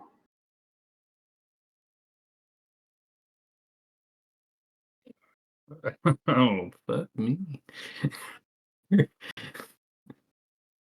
um, there's just as the hallway just goes on and on, No, you see an end on both sides. and there's just no door. There's no door. Nothing. Oh, Nothing at all. man. Well, shucks.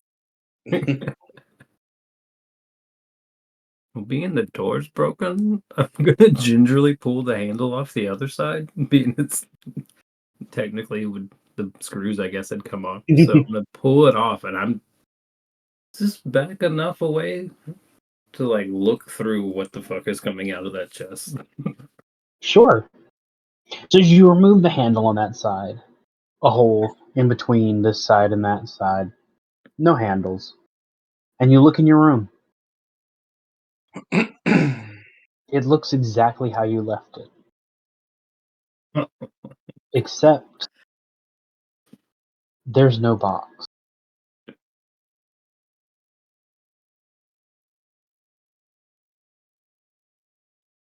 Fuck me. And then you hear behind you a musical note, slow and rhythmic, a song from your childhood.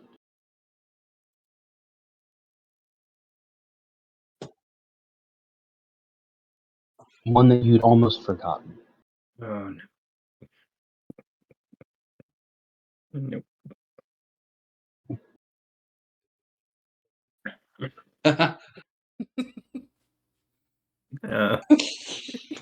Well, Just coming through slightly stealth lean in off on the cam. door and turn around. Turn around. Bright eyes. I'm gonna put you all on mute. Kind of like edged back towards the door. It's gonna start pushing it back into the room, and while he's Okay. turning, like I'll turn around and look, hearing the Sure. music behind me. Yeah, as you push back into the room and turn and go to close the door, you see the music box. Open further. The red mist pouring from it, the song. And as you go to shut the door, you almost see what looks to be an eye. An eye staring at you from the crack of the music box. And then the door shuts. And you no longer see the hall. You're back in your room.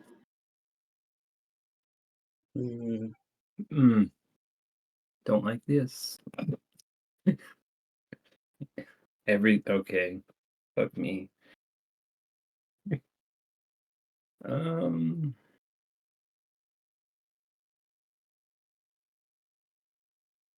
Gonna fuck that box is out there. It put an eye out to me, so I don't rightly know I wanna look at that.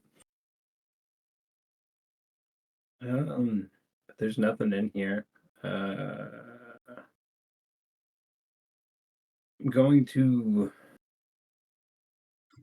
prop the door open real quick, see if the box is there, and just let me know if the box is there. That's all I need to know.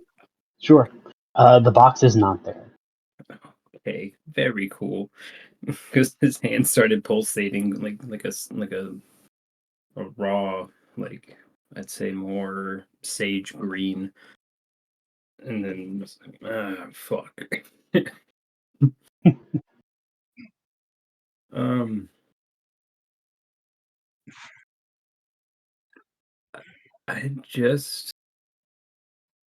I guess he's gonna. There's nowhere else to go. He's just is the hallway back to normal? So as you look out, then you look to the left, and there are no doors. You look to the right. There is one door at the end of the hall. The door is inlaid with gold, and rubies and gemstones surround it. The hall now is covered in vines, red, old,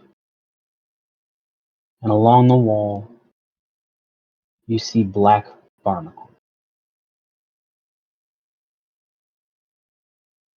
And the dripping sound gets louder. Oh. We're gonna go ahead and say bye-bye to that window real quick, if that's okay. Sure. I'm gonna do something very stupid. You can die either way. Why not? Don't want that. Yeah, I'm gonna try to bust the window out. And Okay. but I'm not gonna bust it with my hands. I'm gonna fucking summon the I have soul knives, so I'm just gonna launch it across the room at it. Okay. Roll damage. You've got a +7 to hit. I assume you're going to make that. The AC of the window is very low. It does not move. 18. 18 damage. Or well, The- 18 to hit. 18 to hit, yes. Then you most certainly do hit. Okay. Its so AC is 5. 9 damage. 9 damage. The window shatters. I'm going to try to squeeze out and look if there's any way I can climb up the side of the ship or anything. Sure. So as you go to the window, you clean up the rest of the glass, make sure that it's at least none sticking out. And you try to squeeze through. And you get your head and one arm out, look around. You see that you're not that far from the deck. And you possibly could, if you got out far enough, would be able to pull yourself up. That's what I'm going to try to do. Okay. So you work your way through. And you get both your arms out. And about halfway through getting through your chest, you hear behind you a musical note. Nope. A little louder, and a little faster than it was before. You wiggle and struggle. You get all the way down to your hips. It's a little harder to pull through. Think thin. But you start to manage. The music picks up in pace and beat. The dripping gets louder. It seems to be coming off of the ocean itself. You finally get one knee there. You scratch it on glass, but you don't care. Right now, the most important thing is to leave. And then the music stops. You get one foot out. You put the other on the window. You pull yourself up to the deck.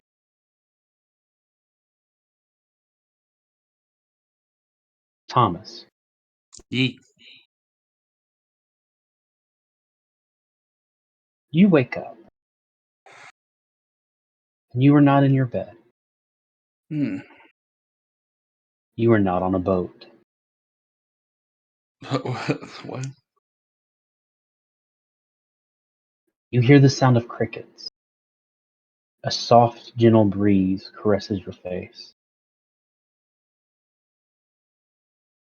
As you sit up on your elbows, you feel the grass brush against you.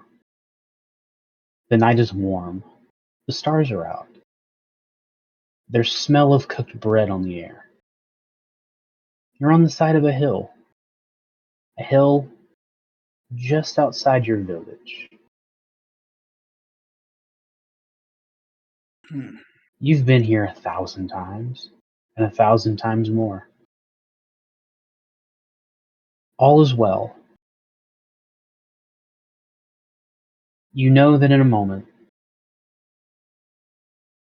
your grandmother will call to you, tell you it's time to come in and eat.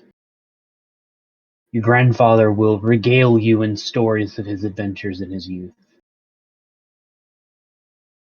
And then tomorrow, you'll meet up with your adventuring party, and you'll get on a boat.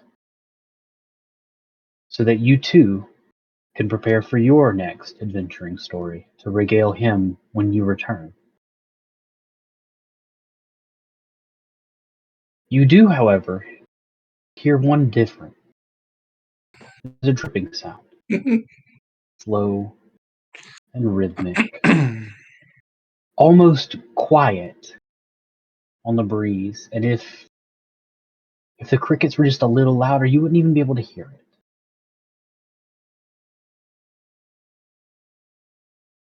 And then your grandmother calls to you. Come inside now, it's time to eat. Yes, Grandma. I'll try to say something to it. You do. And you get up. You brush yourself off. A little bit of grass stains. You know you'll have to wash that off before you go because an adventurer cannot look in such fashion before his great ordeal. Gods, no. They would never write about stained clothes. And you walk yourself back to your grandmother's house. The smell of bread is stronger. You hear laughter as your family is there eating and drinking and having a great time. And you even hear your grandfather telling a story that you've heard 1,000 times before, but it's his one with the dragon, and you cannot miss another moment of this. And you open the door, and you walk in, and the lights are off. The sounds of your family are nowhere to be heard. The smell of bread is exchanged.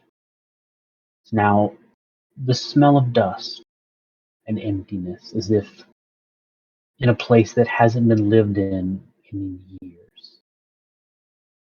The night, too, is no longer warm. It's cold.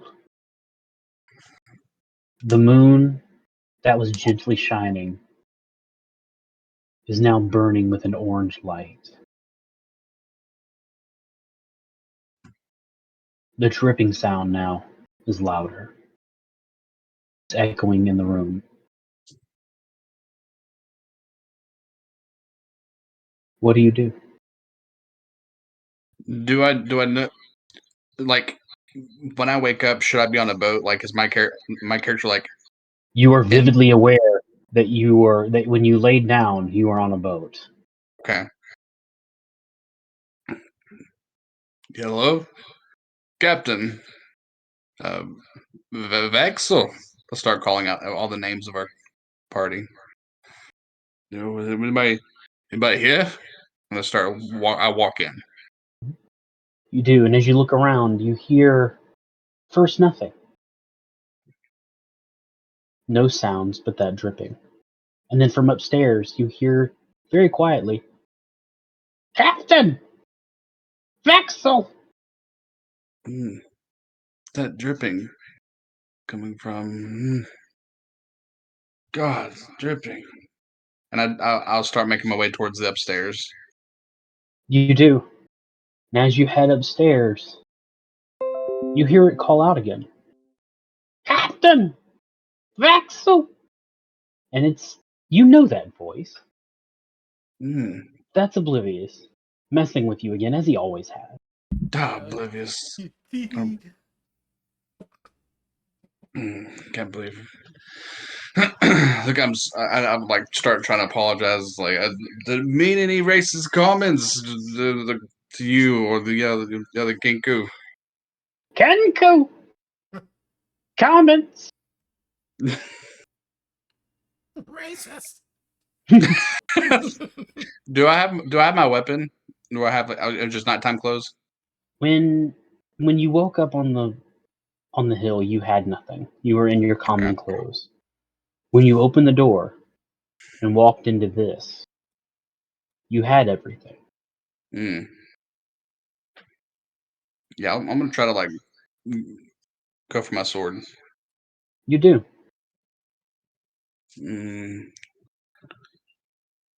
Who's that? Is that you? It's you! You! Stop fucking with me, bird. Fucking with you!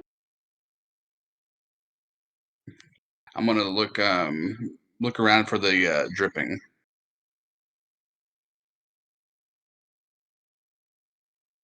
You look around and you can't see anything that's dripping. No faucets, no running water, no nothing. But the dripping is steady and getting louder. Goddamn dripping's gonna make me go mad. Listen, is anybody else here? Where are we? Who's Here! doing this to me? Here!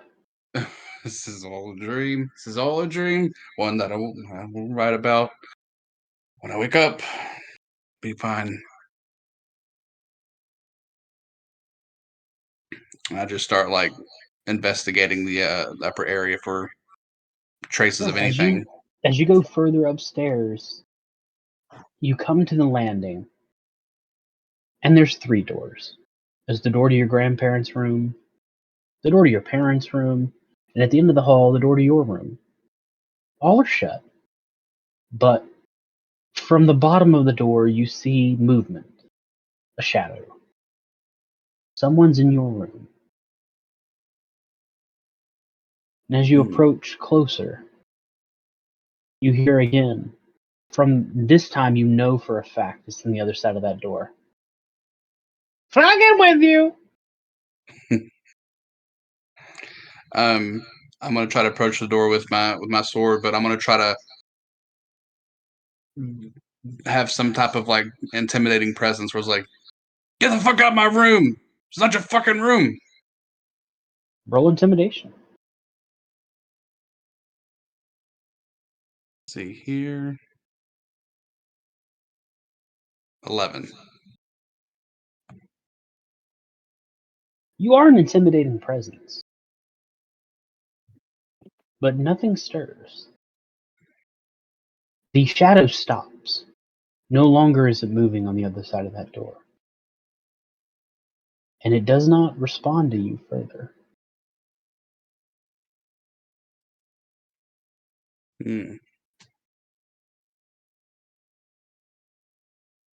I'm gonna cautiously approach the doorknob and try to twist it. It opens. I'm not gonna even like creak it. I'm just gonna twist, and if I can feel it unlock, I'm gonna pull It it does. out, like try to pull it quickly. Okay, you do. And as you open it onto your own room,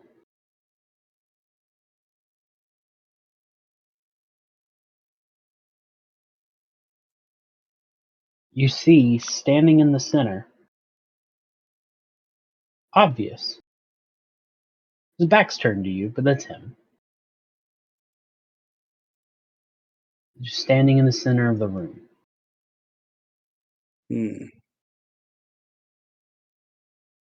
Does he look any off than what he did during dinner? No, it's hard to tell with his back to you, his cloak up, but he doesn't seem any out of place. Captain, what are we doing here? Doing What's going here? on?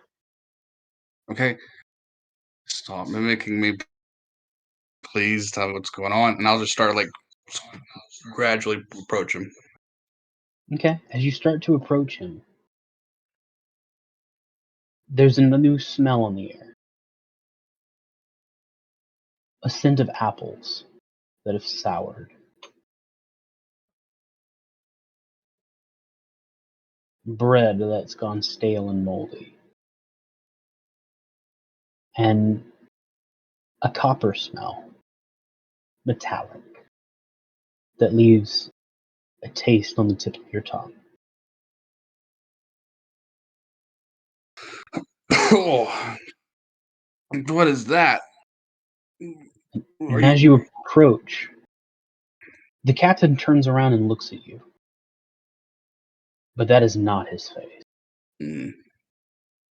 This one is old, decayed, eyes red and bright, the beak broken and splintered, feathers molted off, its skin waxy and almost melted in its look.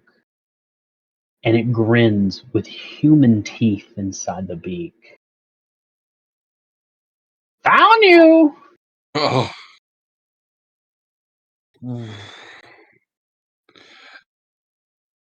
And it holds out its hand. Stay away. It holds out its hand as if to give you something.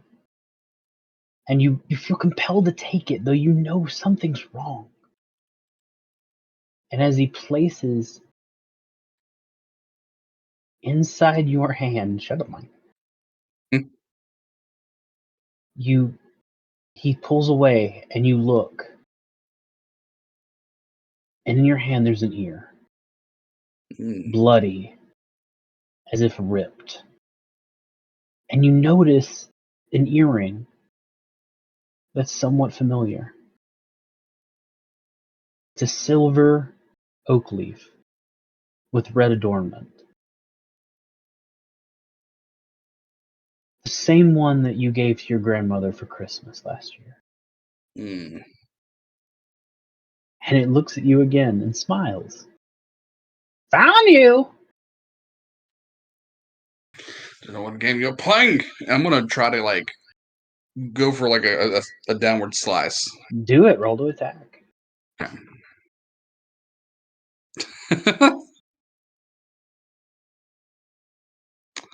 Alrighty. I mean, caw. Well, that was an 8. Even when it's actually not Mike, I still missed. As you go to swing,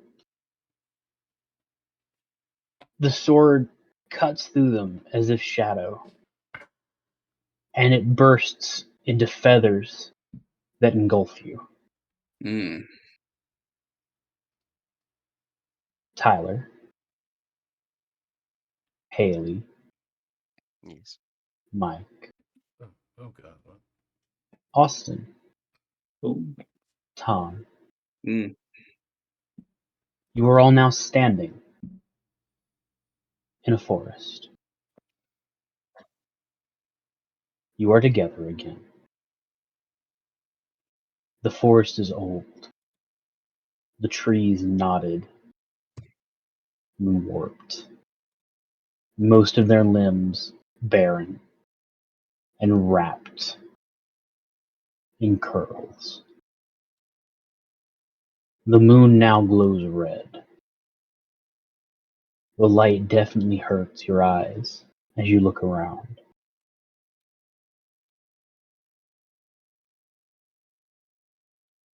The smells are gone.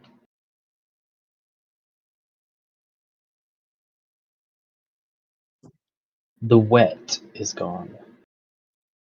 Tyler, you no longer feel the grime around you. Haley, you no longer feel the slime on your hand where you touch that fish. Mike, you no longer feel the viscera that poured upon you. Austin, where you were cut, there is no pain. There is no mark. And Tom, there are no feathers on you. There is no smell of your home. But all of you hear very distinctly a rhythmic drip, drip, drip coming from the woods. Along the ground are red vines.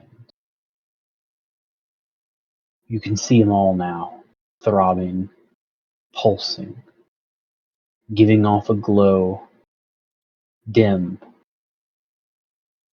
but red. And along parts of the vines, pustules, yellow in color. What do all of you do? I'd imagine that since I'm reawakening again, I'm going to look around, like, take it in, and then re-ready my weapon. You do. Though when you were awoke, your weapon nowhere to be seen, but with a call, it comes to you.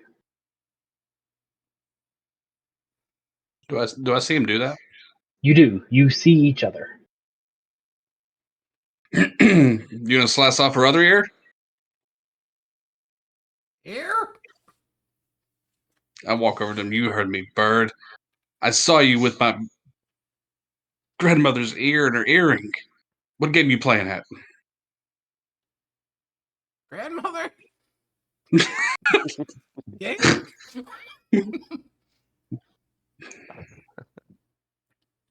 How do you approach me? Oh, like rather quick and aggressively, like Good. Already, man. Already. yeah. I saw you. I freaking saw you twisted. Twisted Saw. Yes. I tried to attack you. You don't remember that? Attack. So no. What is this? No. Saw. It felt it felt so real. I look at the rest of the party. It felt so real.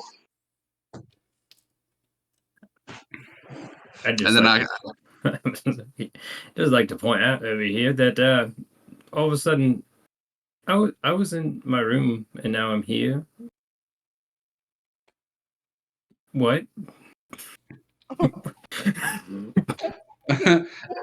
Just what? I'll withdraw the aggression towards Captain and like put my weapon back in. I'll ease up. Do we all go through that? Something like that? I don't I'm know. just kind of looking down at my hands like something. I don't know. I just remember a music box trying to get me and it had an eye come out of it and red mist, red vines, gold door. And now Red I'm vines? here. Red vines. Red vines. The And bird's then- right. You hold on, one finger's yes, two fingers is no. You saw red vines and I'm just waiting on yours. I'm gonna hold up one finger and go red vines. Oh, bro. Did any of you else see red vines? Yes, I believe we all saw something very similar. Perhaps we shouldn't trust any of those illusions. I believe they are not real. Do you hear that? And do I still hear do we still hear the drip? You do hear the drip. Um, Yes, the same drip from my dream or whatever it was. I'm going in. I'm yes. gonna go insane with this drip. As the drip sounds off, I'm going to like forcibly without meaning to, like, you'll see his neck feathers rustle as he mimics the drip like he did in the dream. He does it like involuntarily. He's like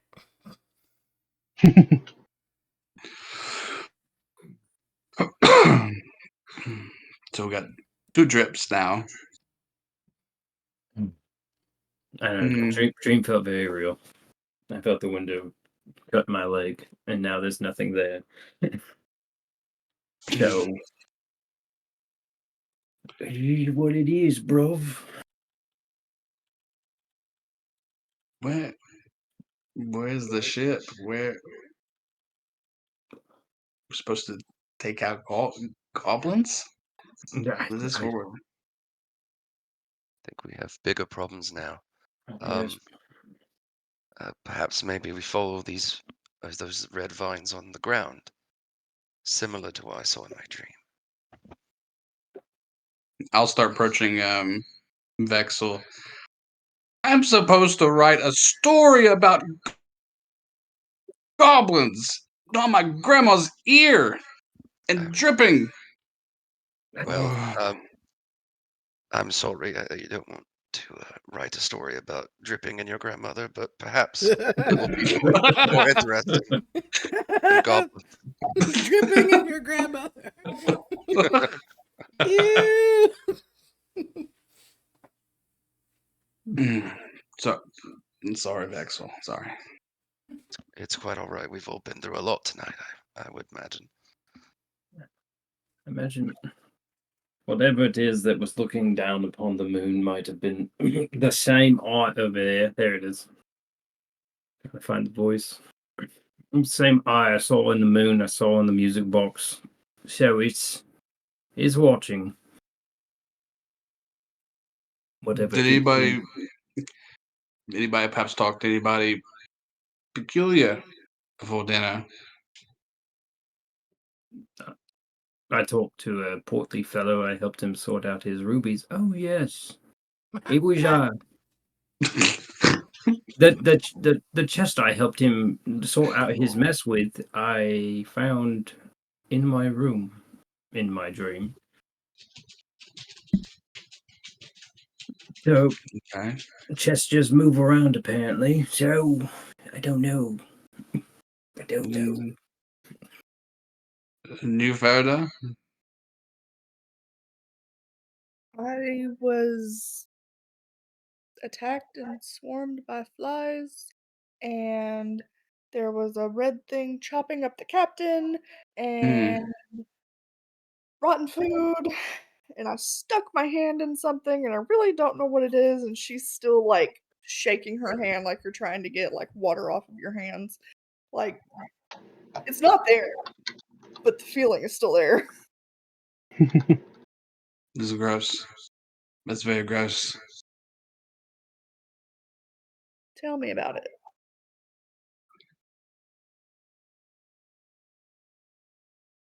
So we're in a forest. Like, You are. is there any trace of like wildlife? Roll me perception.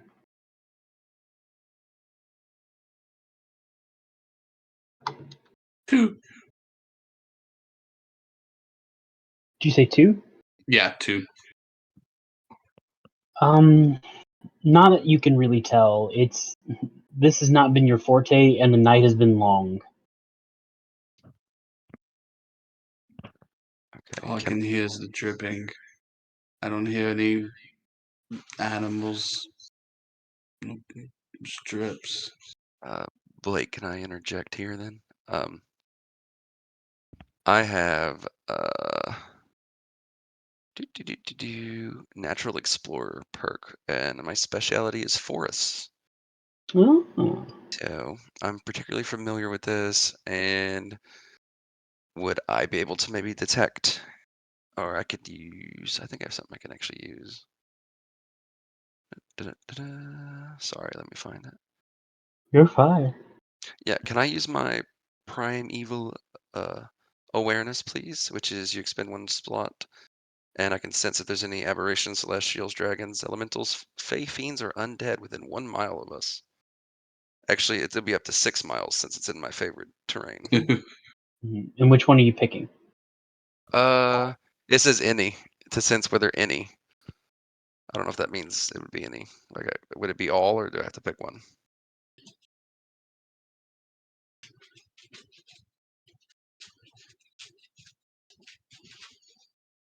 Trying to remember. I think there was something I read about it that it was like very weird how this spell is done.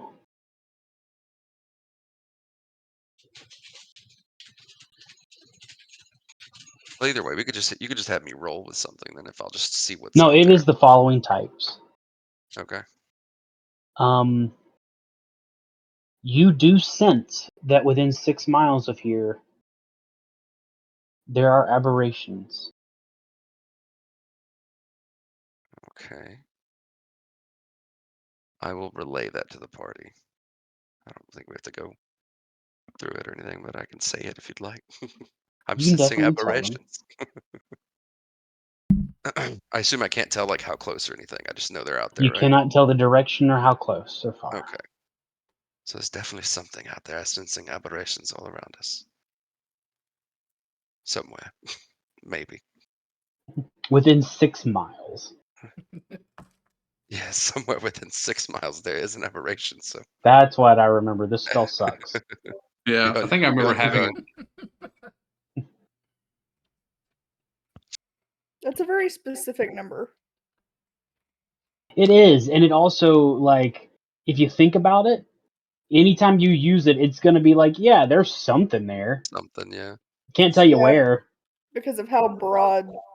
It I almost it actually trying to probably remember better if it even like 1 tells mile. you. Right. It's better if it's not in your point. You're in your favorite.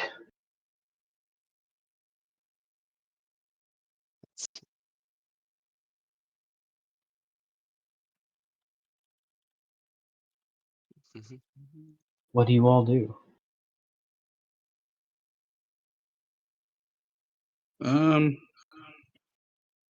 Was there with what we had like planned? Was there like a point of contact that we were supposed to have? The point of contact was that you were originally supposed to reach the castle, and then Mhm. from there, the Adventurers Guild, which would set you upon where the goblins were. There's no castle in sight. Let's see here. You So I said guess the dripping noise is still going, right? It is. yeah. All right. I will say I will mimic the dripping noise and ready my blade and head towards it. Okay. Well, the dripping noise definitely sounds like it's coming from all around you, but roll me a perception. He did. Now I did roll a 10, but I'm going to use my Kenku recall. Proficiency in 2 skills of my choice. Moreover, you can give yourself advantage on skill checks you're proficient with before rolling. Shit. I'll let you. I'll allow it. Oh, thank you. 16. 16. So while the dripping is all around, you notice 2 things. One, the vines almost feel like they're coming from a certain direction. And as you look that way, you see that the polyps, the boils, protrusions along it, yellow and pustules, seem to almost beat with that same dripping rhythm.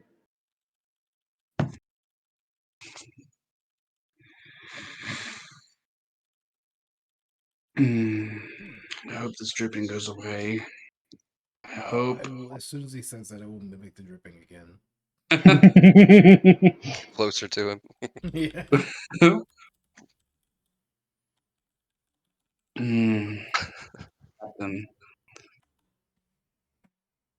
Can you please stop the dripping? Dripping?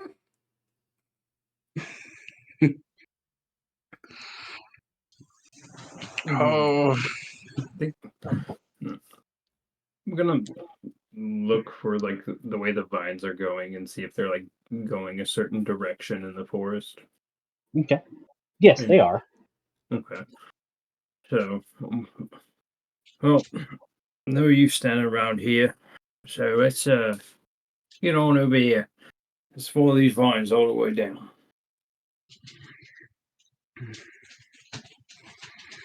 Yes, I agree. That's probably our best course. agreed. Sure, let's go for it. Okay. And you follow the vines.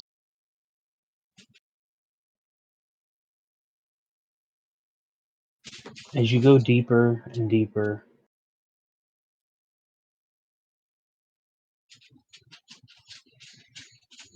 into these woods, the dripping gets louder.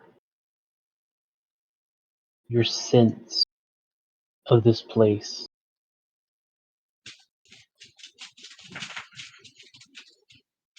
You can't tell how much time has passed. It feels as if all the time in the world, and yet no time at all.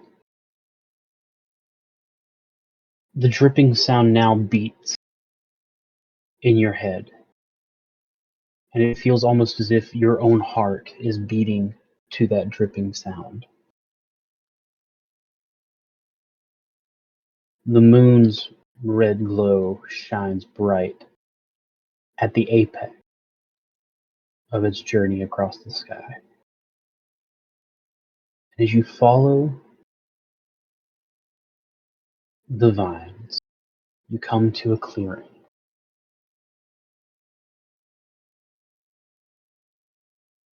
In the clearing, you see an old and dead tree, enormous in comparison to all the ones around you.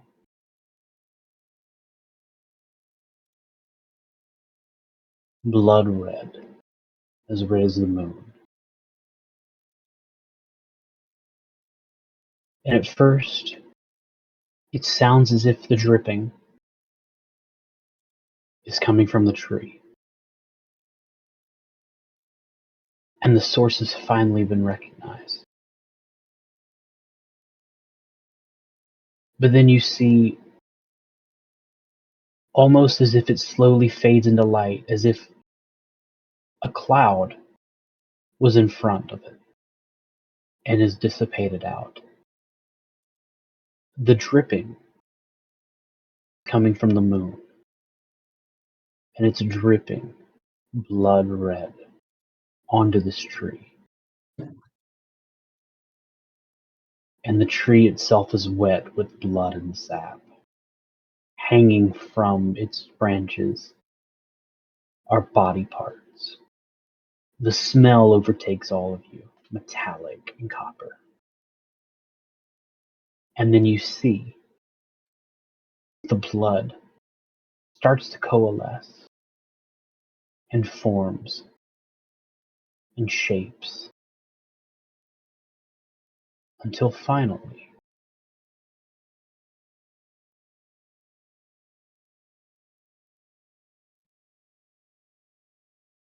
you see standing before you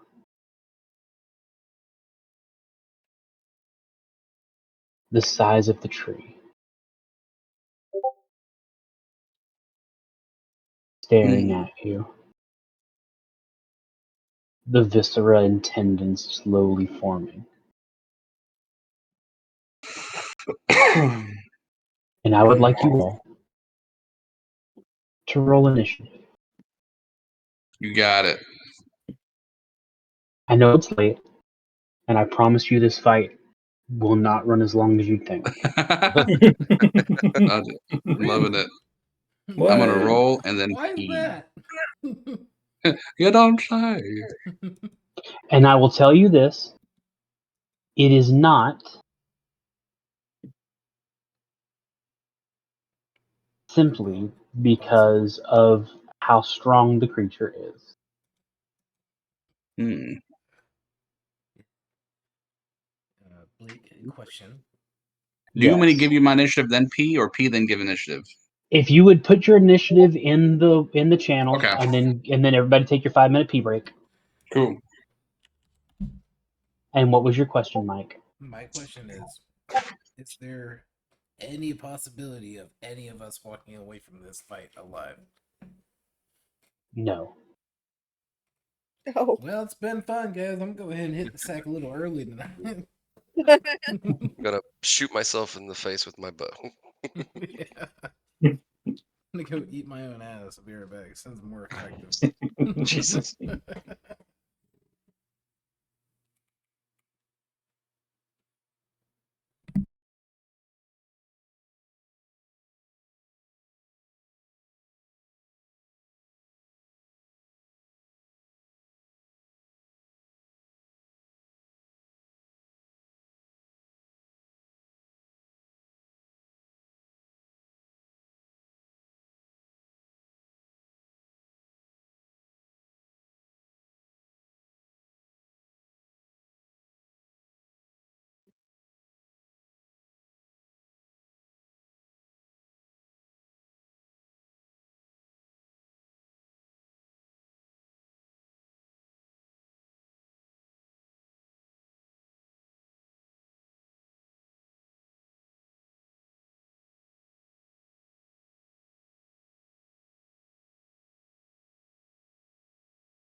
with Mike on deck.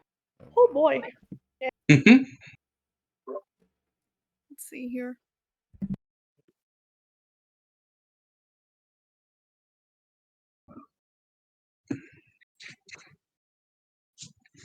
These are real small squares. All right.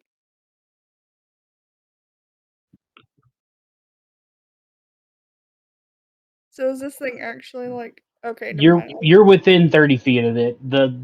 Ignore the squares as much as on the ground because there was not really a good way to make this map work in Owlbear. Right. I tried a lot. You're good. So this. Get back down there. So this like outer edge down here that's closest to the two in front, is that actually this creature, or do you need to get up closer to where the token is? So the token itself is the creature. Okay. So I'm gonna just squeeze in here, thank you. And then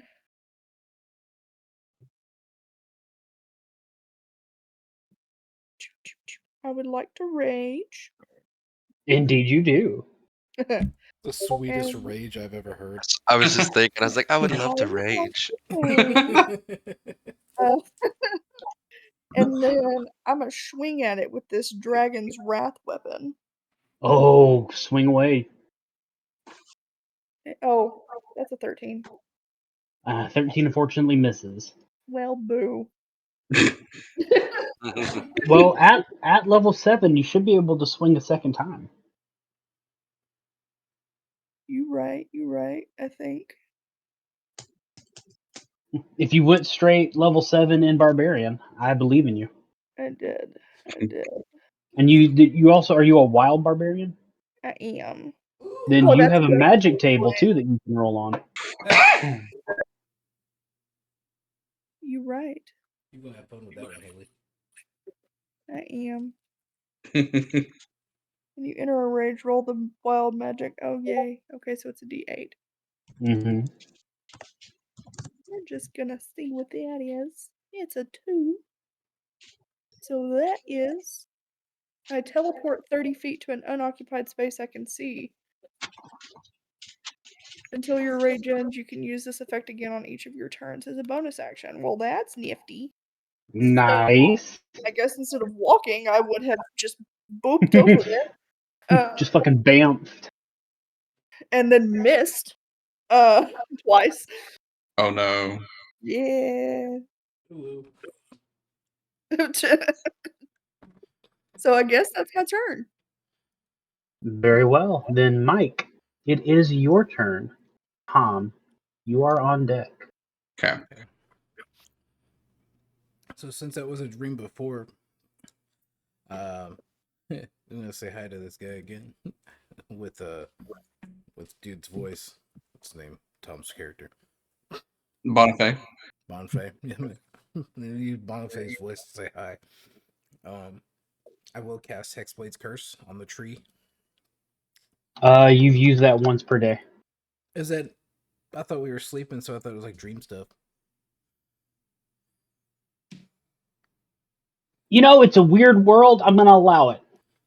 God bless you. I got panicked for a little bit. Uh-oh. Well, shit. I didn't even get to fucking attack it, the other thing.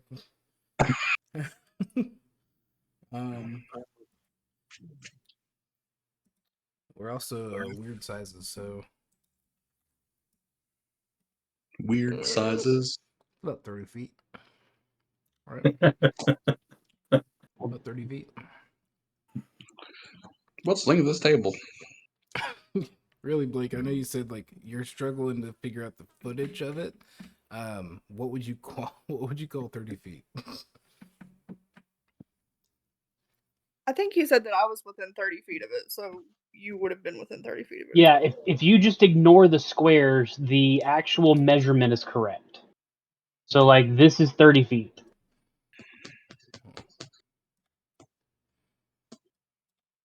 So I could just run up next to her. Yes. All right. Hey, buddy. Hello. I will Booming Blade. Indeed, you do. Roll to hit. Ba-ba-ba-ba-ba.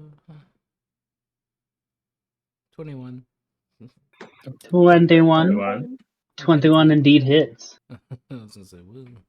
All right, so 21 indeed hits. You know, with Great Weapon Master, does that? When do you have to call that? You have to call that before your attack. You have to call think that before the attack. Yeah. Okay, I've never fought Like one, so I sharpshooter. just- okay, you have to call your attack. Got it. Okay, Yeah, because you get minuses when you do it. fair enough. All right, so 21 hits, and then I'll go ahead and roll my. That's 11, and then plus. I got so much shit going on right now. Okay, I think it's just 11 right now for Booming Blade. Okay. 11, and it's pulsing with purple energy from the boom boom. That tree better not fucking move. All right. Anything else on your turn? Nah, dude, because I did curse as my bonus action, so good. Indeed. Then Tom, Yes, sir. it is your turn, Okay. and the lair is on deck. Okay. Oh, Ooh, fuck. Okay. I'm just gonna real quickly just see if I can perceive anything like maybe a weak spot on this creature.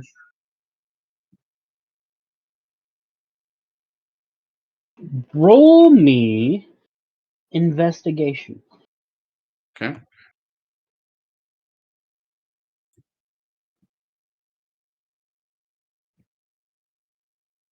$12.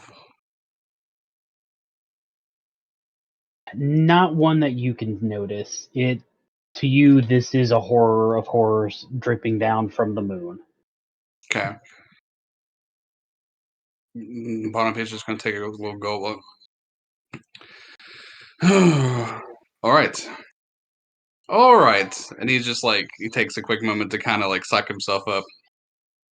All right, I know what you're up to, and I start like walking towards it.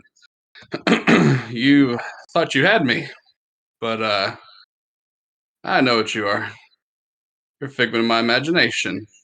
And I'm gonna go ahead and start like attacking him. Okay.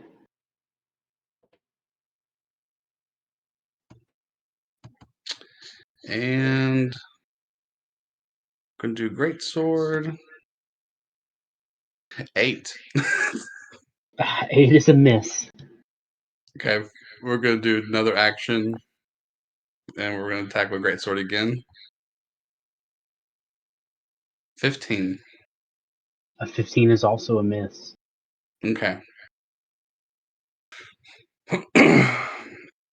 Keep it together, Boniface. Keep it together. Action surge, do it, Tom. We're gonna action surge. Do it to Action. him. For some reason, I have the biggest fucking trouble saying action surge. It kills me, dude. Do it, Action fuck. surge. Action surge. You got to get better rolls out of spite. He's swinging. He missed it. Like he's just like blundering. Boniface, keep it better than this, Boniface. You're better than this. And I'm gonna go for the action surge. Why does it just like I know his name's Bonifay, but when you say it, all I hear is Donfang. Oh, you're Don Fang.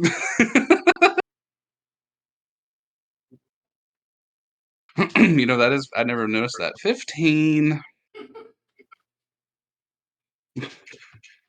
15 still does not hit. Guys, what is this thing? And I noticed on the map. Is this what kind of terrain are we on?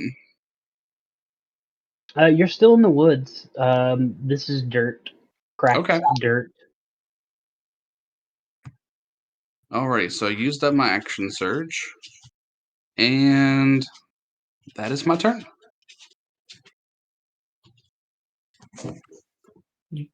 Okay.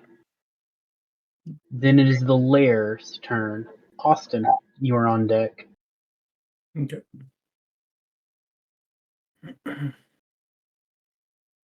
The lair does nothing.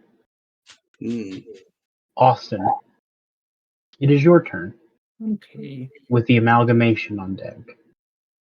Okay. I'm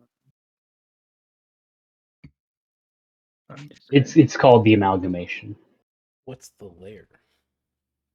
The layer is where you're standing. Oh. The world has a turn. My bad. gonna It does indeed. pop over here by this street for a little bit of cover.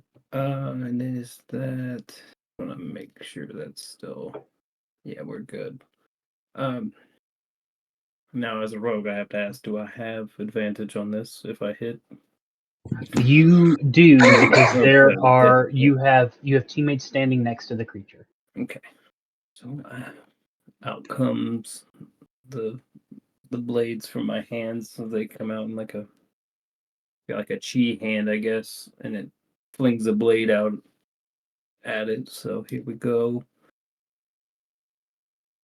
Oh, big money. 16. No, wait, I 16. got advantage. Sorry. Okay. I forgot to roll with advantage. Not much better. 12.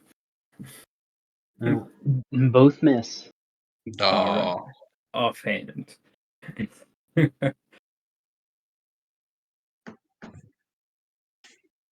I'll roll it for advantage just to see. I should probably not roll my strength one. That would help. That would help. It has 2 options. So One of those has a much better plus. okay. So this first one, like on that second roll, one was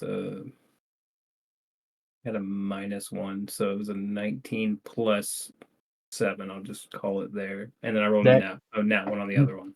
Well, it definitely hits on the first one there. Okay. So here's the damage of first is 6 whole damage before I roll sneak attack. Where are you at on this sheet? And skibbity bop. And then that's 20 sneak attack damage. All right. And I will use the last bit of my movement to go right behind that tree. Okay. So I had 5 feet. So. Well, it is its turn with Tyler on deck. Welcome to the jungle. We got fun and games. So Shut it is- You raped my tree. it is going to use. This is not Army of Darkness. It is going to use Blood Ritual. And I'm going to roll a d4. And there's a 2 plus 1. So 3 total.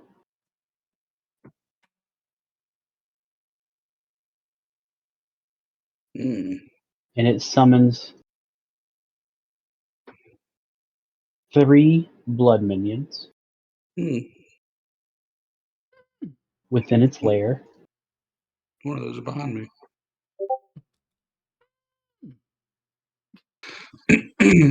Peculiar. Oh,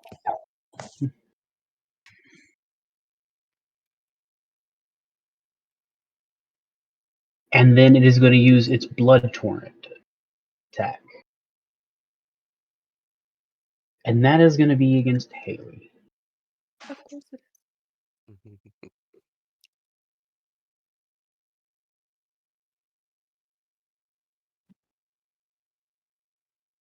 One day I'll be able to do dice in Owlbear, and I think he's swapping between. Well, it's going to miss, so don't worry about that. Cool, cool, cool. That's its turn. It did great.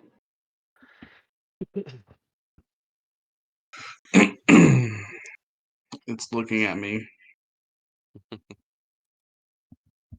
Okay, is it my go? It is your go, buddy. All right, Haley, you are on deck. have a question for you on this thing. You did say it's made like completely just out of like dripping blood, right? It is, yes. Okay, so I want to know if you'll let me do this or not.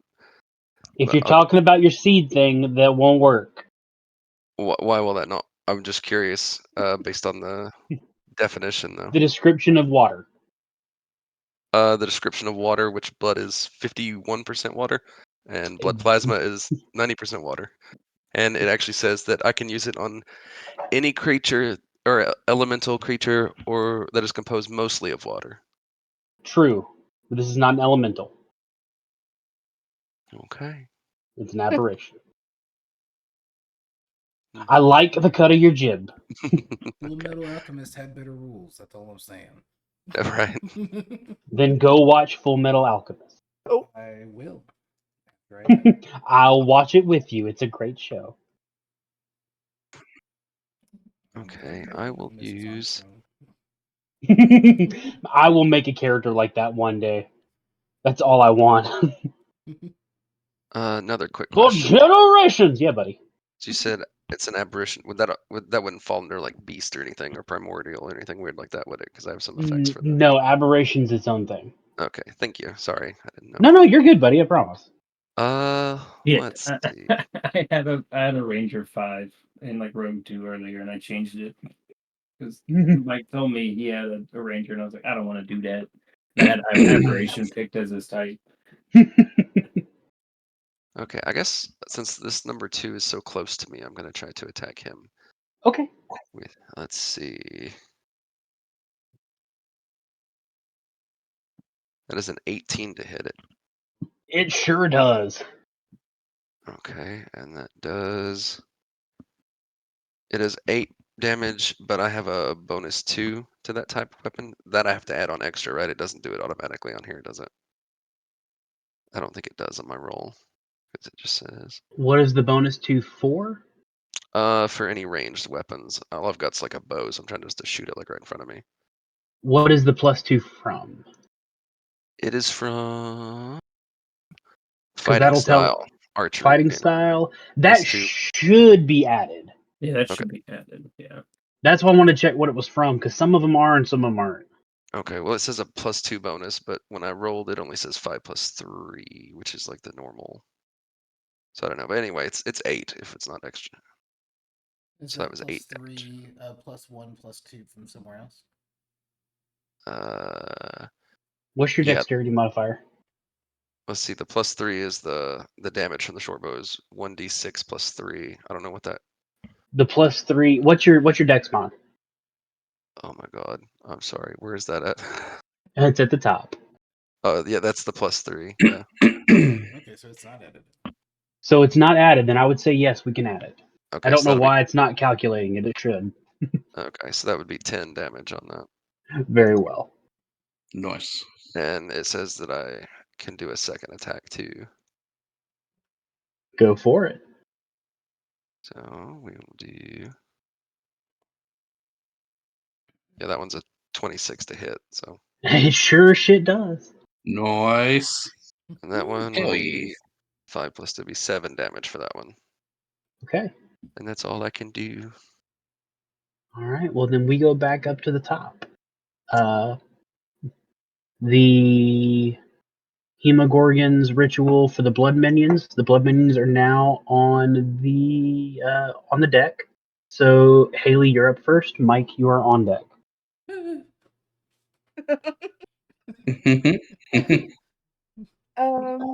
So I'm gonna use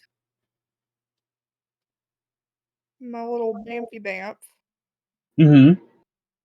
to Bamf 30 feet over this way. All right. And then cast. Is that Misty step? No. Now it comes free with your barbarian. Wild magic. Ooh. There you go. There's 30. Badass. Thanks. And I'm gonna use my breath weapon on this number 2 here. All right. On the boot. So it's gotta make a dex save.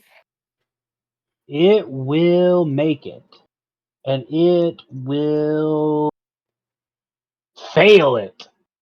Cool deal. Mhm. So it takes 2d10 force damage, Oh, which is an 18. Wow. damn! Rolled a 9 on both of those. Were you, Excellent. were you trying to say something earlier, Mike? No, Okay. probably just making bird noises again.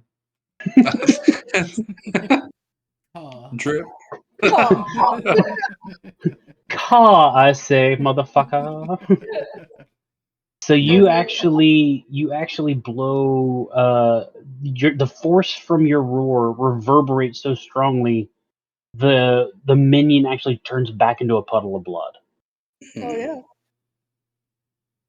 So then, that being said, I will turn around and walk a couple feet over to this one and take a swing at that one with my sword. And You've already no, used your that's action for your breath weapon. yeah. Oh no, but I get 2 attacks. Oh, only when you do an attack. You don't. Oh, You can't switch between them. The 2 attacks is if you make an attack action. So you can still walk up to it, but you can't like breath weapon and swing. Same reason you can't like cast a spell and swing. I thought breath Um, weapon was a bonus action though. yeah. I This thought, is it a bonus action?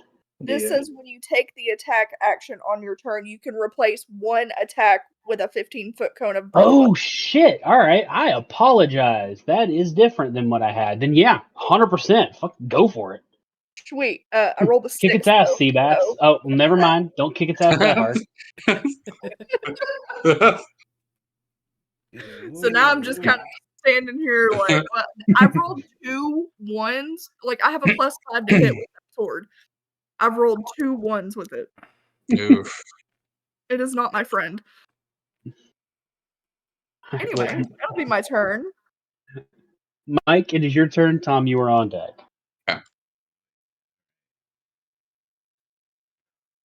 So,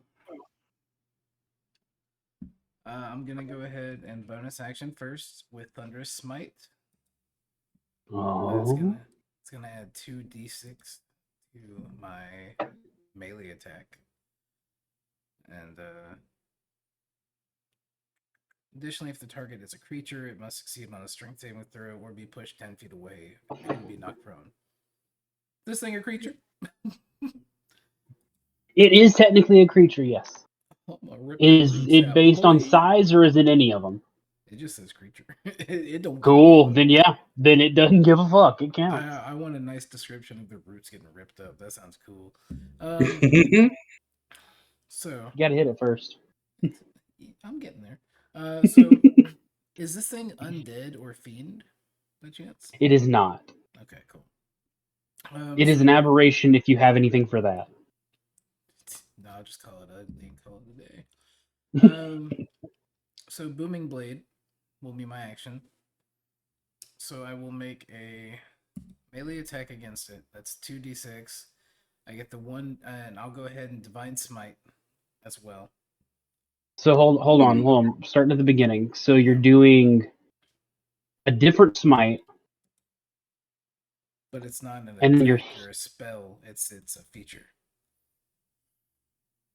okay. Yeah, you don't have to call it either. Just if you hit, you can use it. I'm laying this out because it's the first time I've ever added this much math on attacks. Well, that's no. So the first smite that you did was Thunderous Smite. Yeah, that was my bonus action. I've tried looking this up as much as I could. You can stack the smites as long as it's not like doing bonus action, attack action, things like that. Divine Right. Smite Well, being that's the not. That's fiend. not. Those two aren't the ones I'm worried about. But it's also trying to add Booming Blade on top of it. Booming Blade is you have to make a melee attack, and that's being used as my action. It's not being used as my bonus action. That's just my action. Since Thunderous Smite was my bonus. Right. Okay. Yeah. So we'll do the Math checks out. Booming Blade for the 2d6 plus 1d8. And then you get 2d6 for the Thunder Smite. And then I get 2d8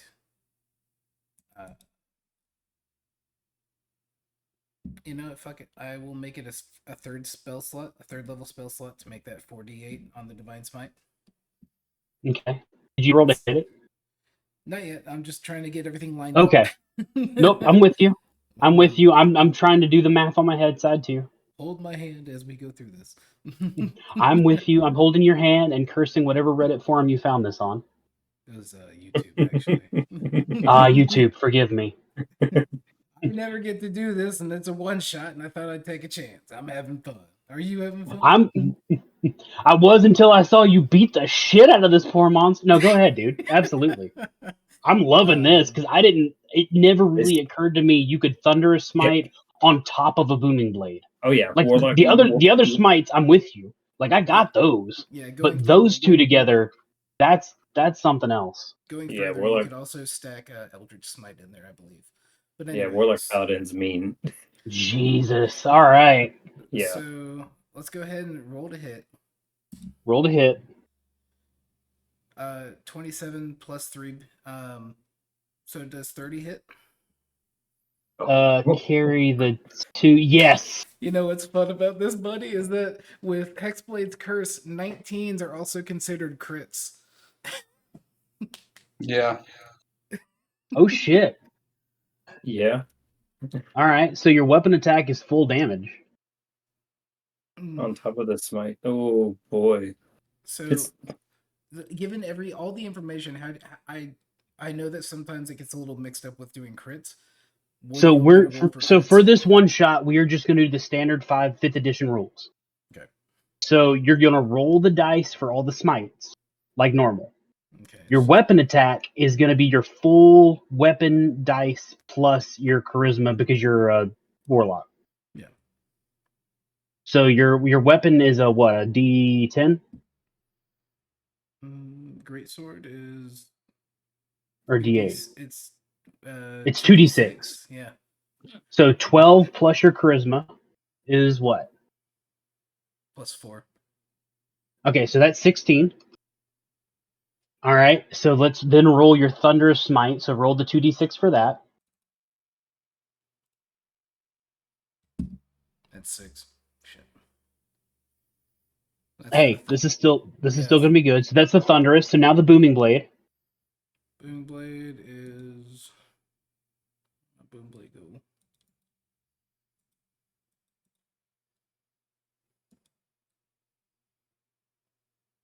That's just 1d8 thunder. Okay. That's 2. All right. So now your Divine Smite. So that's 4d8s. 4d8.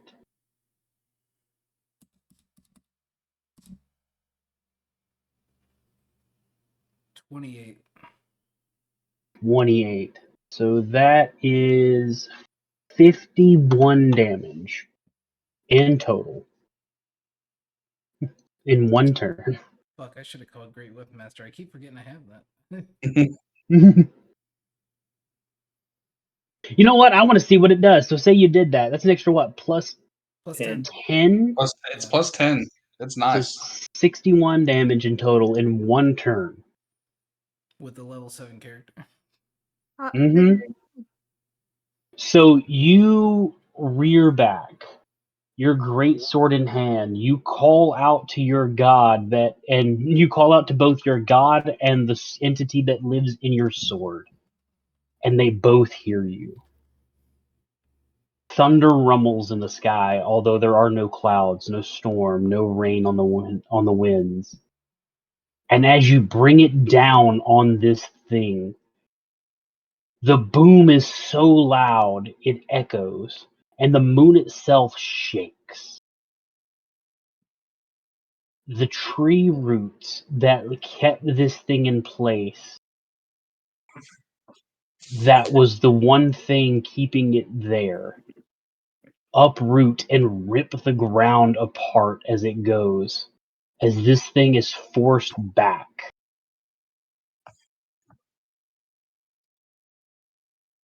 So 10 feet.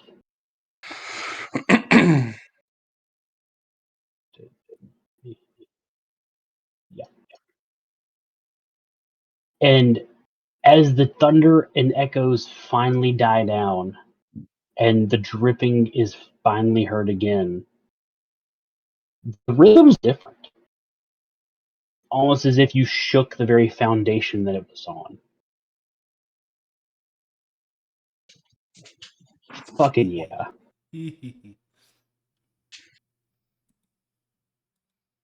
I had my turn. Yee. Tom, it is your turn. Okay. The lair on deck. So when I see this character move, Boniface just kind of looks at it. You see your buddy that messes with you all the time fucking just Stormbreaker this shit. You see that? That's what happens. That's what's gonna happen. Okay? I start walking towards it. Let's see here. So I just start walking in. As I get up to it, I'm gonna try to talk to it. We'll try to say, "This is your warning. We don't have to do this. You just get us back to where we were. We'll leave you alone." It does not seem to understand. As if language is something that it does not know. I'm gonna just, in the off chance, use my second language in Elven and just say the same thing again, but in a different language. Vexel looks at you strangely because the dialect is off, and instead of asking it to back down, you asked it if it would turn down. He just yells back, "Fall what?" Sorry if I said anything offensive, Vexel. And I'm just gonna just go for it. Racist. Go for the old slashy slash. Sword attack number uno. It's a 9. It's a 9. 9 misses. We can go for sword attack number 2. It's a 24. Ooh, now that one hits. Now, are you attacking with inflection? That might be the key. Inflection is key. So 12 damage. Okay. Now, out of curiosity, Blake, Yes. does my character like sense that this attack like pierced or punctured or like sliced? You do get the sense that your attack, like, it felt it. Okay. It definitely, like, the skin where you struck, like, tightened as if it did feel the attack. Okay. You are being effective. Where he moved from, is there anything on the ground from where he moved that I see?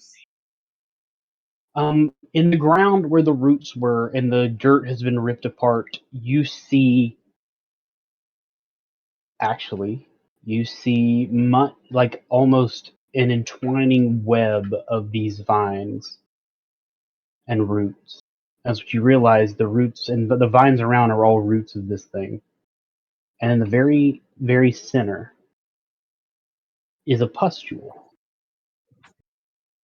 It's about 7 feet high, about 5 feet in diameter. And with each trip, it glows in a yellow, rancid looking light.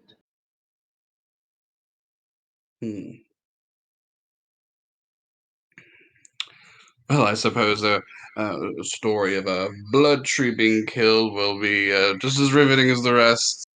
And that's going to be the end of my turn. Okay.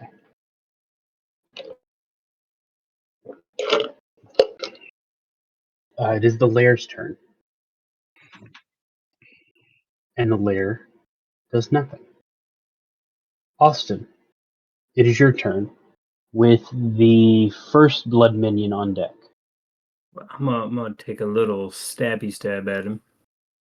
Go for it. In a action, I just want to make sure I don't have to do thrown on this. I just want to I'm pretty sure Oh, that it you can be either even. or. Yeah, I was gonna Okay. say you I can just you wanna can make do sure. both because it's still Dex because it's finesse. Do I have advantage, sir, being their allies there? I would say yes.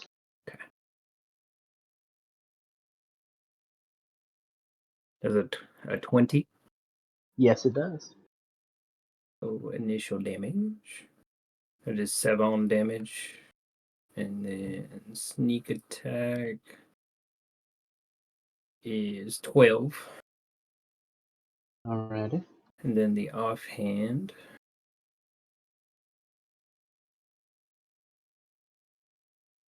17. 17 does hit. Oof. Take it. And that would be 8 damage. Alrighty. Okay, so it's still up. Now I'm gonna bonus action disengage. Whee! Don't mind me. We're gonna go just put ourselves right out in the middle, but you know what? Third. There. And that's it. I All believe right. in you. It is the first minion's turn with the blood amalgamation on deck. So it's going to make 2 attacks on Haley since Haley's there, Okay. and the other one was left alone. First attack is a 17 to hit. That hit. Okay, and the second attack is a 19 to hit. That hits. All right, so between the two of them,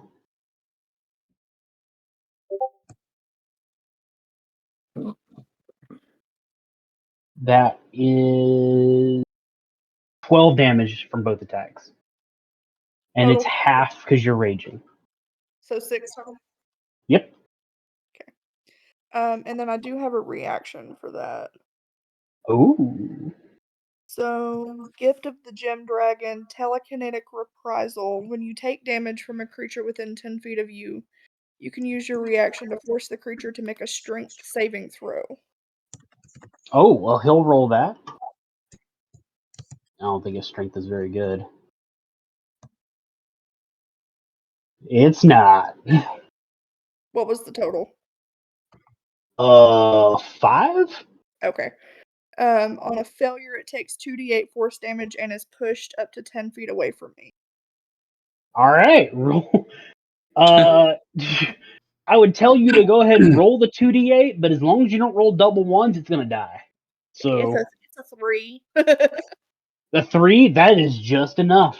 Once Whoa. again, Damn. the force damage reverberates this thing back into a puddle. Hell yeah.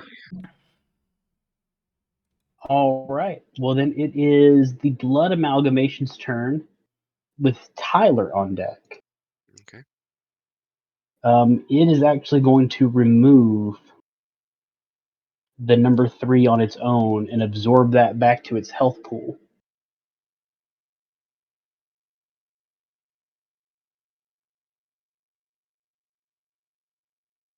And then it is going to use its Blood Torrent on Mike's character, since Mike just kicked its ass. Is that a spell?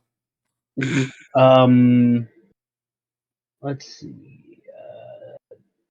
It is just considered blood manipulation. No, you know what? Hold on. It is considered a spell. It's under a separate line. Counter spell. So yes. Counter spell. Okay. What level counter spell? That's 3rd. Okay. Roll it. I'm not as confident as soon as you asked that. I'm not as confident as I once was. I'm still newish to counterspell. I'm trying to figure out what I roll. So, if it's casting a spell at 4th level or higher, make an ability check using a spell casting ability. DC equals 10 plus the spell's level. So I need to know what your spell level is, right? It is a 5th level And spell. he just tells you. Okay. Yeah, usually you just roll, but it's a 5th level spell. Okay, So I roll a d10. No, you roll a No, you roll a d20. Oh, If you roll a d10, you'll never do it. I could try. It's like that plus your Arcana, I Okay, believe. so 12 plus 4, so 16. That's plus 16. the modifier, right? Yes. Okay, yeah, so 16.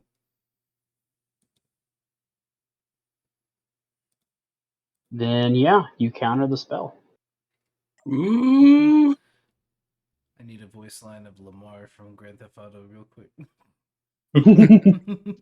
That EES tree root. Yeah, that whole conversation. Okay. Then Tyler, it is your turn. Haley Okay. on deck. Let me measure that.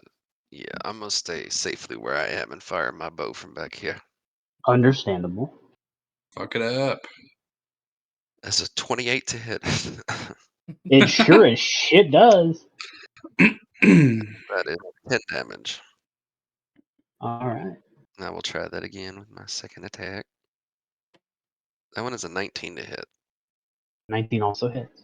Nice. Alright, that one is 7 damage. Okay. I'm done. I'm staying back.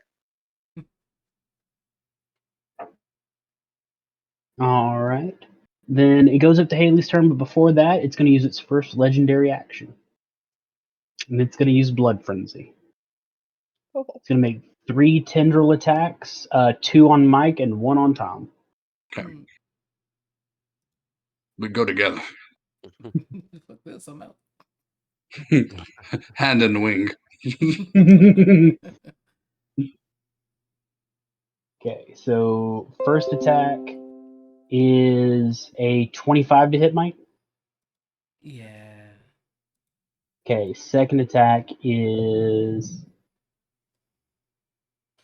probably not. That is 13. Nope, that don't hit. All right, and then Tom, Ye- that is a 17 to hit. I have 18. Ah, there you go. Then Mike, you're the only one. Blake, Yes. you gonna be mad. Okay. Well, I'm more mad than you. I have Thirsting Blade. I actually don't know what that one is. You can attack with your pack weapon twice whenever you attack, use an attack action. Oh. Well, that'll be good to remember next time. That will be good to remember this. Because, yeah, I didn't even know that was a thing. So that is 17 damage. No. I need you to roll a strength check or be grappled. All right. I'm all right. It's a Nat DC 10. 20. Ooh. Number Get So- it. So you're good. So it's a DC Get 10. it. For him to have a grapple ability and no strength is stupid. But I didn't build him. I'm gonna have my comments after we beat him. Just in case. All right, well, that was his first legendary action. Haley, it's your turn. Mike, you're on deck. Whee. we. Mhm. All right. I'm going to do my little Bamfy dance plus 10 feet of my regular movement. Whee! Wee. Kick his ass, Seabass.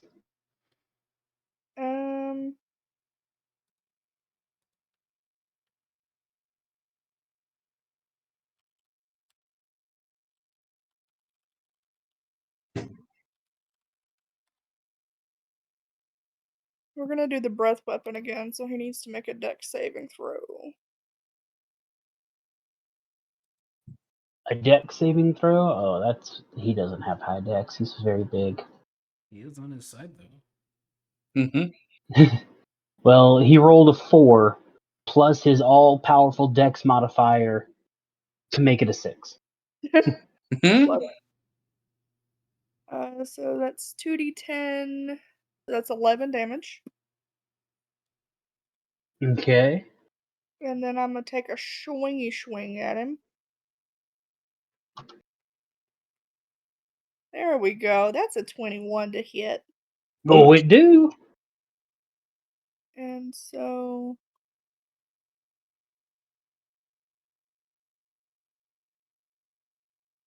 that's a 3. Hmm. 3 whole damage? 3 whole damage. Okay. Yeah. Really? Yeah, Ow. it's 1d8 plus 2, and I rolled a Oh. 1. Okay. Yeah, I'm, you're going. I'm trying to calculate the math. Yeah. And like this weapon can be two-handed, but I'm pretty sure you have to call that before, right? No, I don't care. Oh, well, I already rolled it. It's fine. It's a 3. I just assume it's always two-handed with the Yeah. barbarian. Yeah. Oh. She's flexing. She's like a rolling pin. Just- Get the just- yeah, fuck just- out of here. All right, Mike, it is your turn. Tom, you are on deck.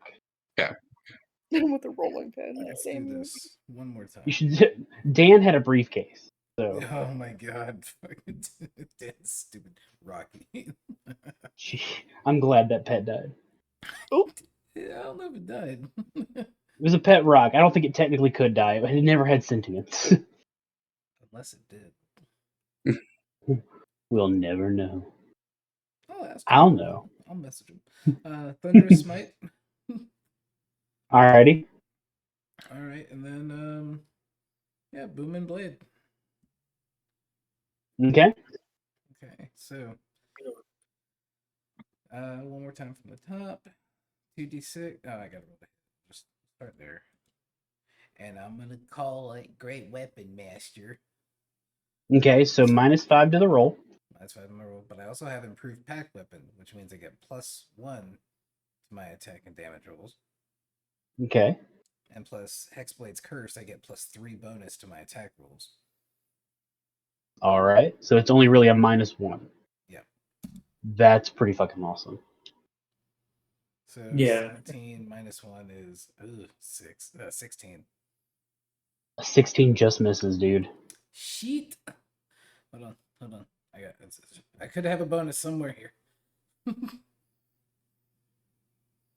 I can attack with my packed weapon twice whenever I take an attack action on my turn. Does that count? I mean, yeah, yes, that would account. You can attack again because the only issue you have with Thundering Blade is that if you knock him back 10 feet, you don't get to attack again. Oh. But because you missed that one, you get to do it again here. Oh, But you can't do the Thundering Blade because you've already used it on that one. that's fine. I mean, You can still Divine Smite the shit out of him. that's fair. So that's going to be 20, 30. Is that with the Great Weapon? Yes, it's because it's 21, so -1. Okay, then yeah, hits. Okay, so that's going to be Mathins. Alright, so 2d6 plus 1d8, so 2d6. Well, the 1d8's from the Booming. Blade. Was that not technically the first attack? And since it's a cantrip, you couldn't do it twice. Ooh, yeah, you're right. My bad, man. No, you're good. I'm trying to learn this one with you because this is like this is a whole level of math. But you still have a basic standard attack, and you can still Divine Smite. I can also still Thunder Smite because the first attack didn't hit, right? Because the first time you hit with the melee weapon attack, Then yes. If it says the first time you hit, then yes, I would say yes. So yeah, Divine Smite you can hit and then call it. Yep. Yeah. Okay. So you do get the Thunder Smite still, which is pretty fucking baller. So 4d6, and since I'll do a Divine Smite, that'll be 2d8. 31 damage. Okay. And since the Thunderous hits, he gets pushed back. Oh, he has to 10 succeed feet? he has to succeed on the strength saving throw. Oh, right. Okay, hold that thought. And the tree gets knocked prone. He's at 19 that time. Gross. Too gross. It's his only good roll that he's had on like anything. Yeah. I'm good. Okay. I think. All right. Then Tom, it is your turn. The lair is on deck. Okay.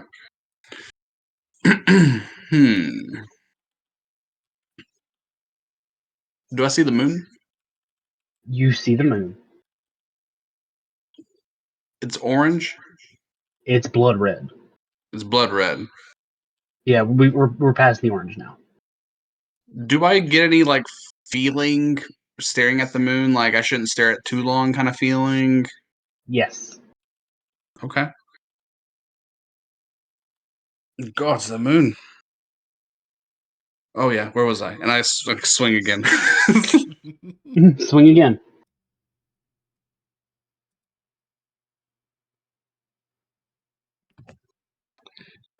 We out here rolling a 24. Hey. That hits. 9 damage.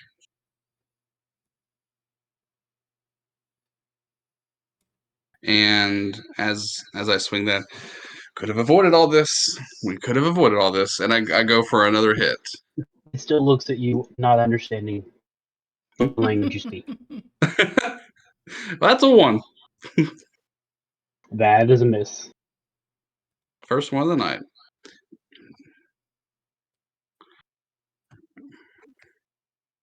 Alrighty. And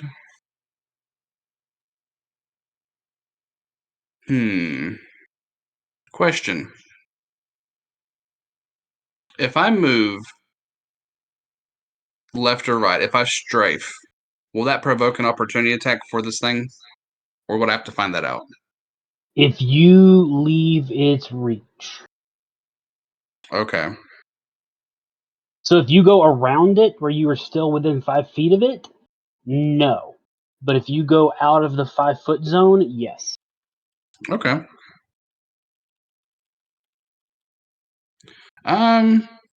Yeah, I'll use a little bit of movement to stay within reach, but orbit over here a little bit closer. Like maybe right there. So a minuscule amount of movement speed all in all, but just kind of get there right next to, is that, let's see here. 'Cause I don't want to be in Captain's way.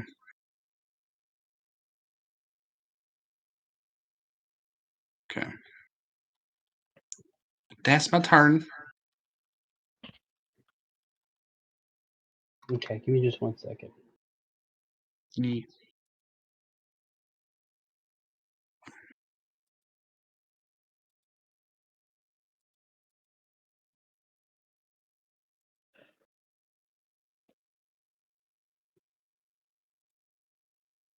Tranquil as a forest till the Huns arrive. Did they send me blood aberrations when I asked for goblins? For fries.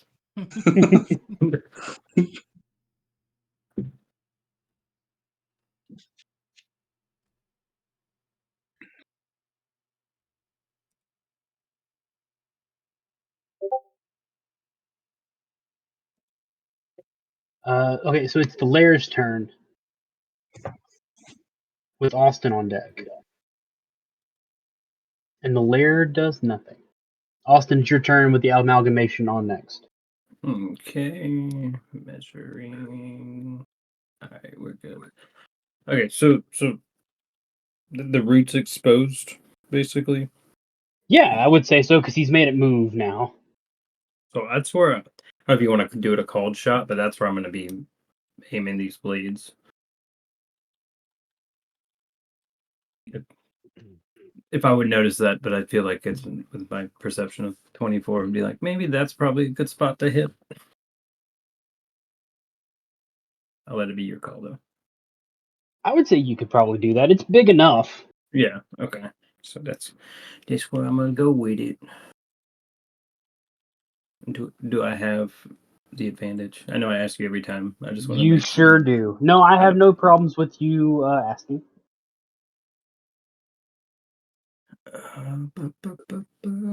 Come on, computer, load. Okay, it didn't. 17. 17 hits. Alrighty. Here is the first bit of damage is 9 from the initial blade. Sneaky attack. Oh, 1, a 2, a 1, and a 4. That's rough. 8. And then the offhand.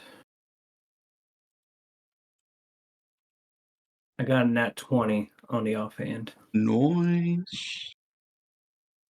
So.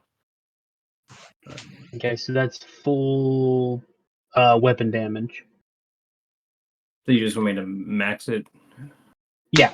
Okay, that would be 8 plus 4, so 12. Okay. And I'm gonna shift over here, right by this tree. Just no, you know what? No, fuck trees. I'm getting out here. Mm-hmm. I'm gonna stay right where I'm at.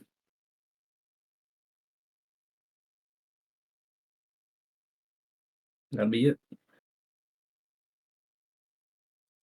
Okay. Then it's its turn, but before the end of your turn, it's going to use its second legendary action. And it's going to use Blood Pulse. So anyone within 50 feet of it, which is all of you, just at the 0 fucking hour there, you. I should have took my measurement out and been like, Yeah. right, 60 feet away. Everybody's pulling out their own tape measure they have in their I house. need like, all of you to make me a dex saving throw. DC 17. Snickers vein. 22. Okay. Would this count as something that I would have advantage on? I would say yes. Cool. 15. 22. Nice. 22, and in remembrance of Dong Feng, I'm going to also use evasion. In the Mike, what did you arms get? of an angel. I got a 22. Okay, and then 3 22s. I I got don't a want to fail. 16, so I'm trying Oh. to see if I get a +1 somewhere. Like, we might. Don't rope me in with you yet. Hand in the wing, buddy. I'm not ready to die. I'm in car. God damn it. Hold my hand. Hold my call. I won't let that cold ass sea get you. Yeah, I'm fucked. Yeah, 16. okay, so this thing pulses with a red light, and with that same pulse, the moon itself pulses around you. For everyone, you are hit. It's necrotic damage, so if there's anything you have that helps with that. But you take 41 damage. For those of you that got the 17 DC, that's half, so you take 20 because you round it down. And for one of you who succeeded and has evasion, you take none. So it's 41 to Tom and to Mike, Okay. 20 to Tyler and to Haley, and 0 to Austin. And that's over half health. Well, don't worry about going into shock. Okay. And there's actually a reason for it. Okay. So now it's its turn.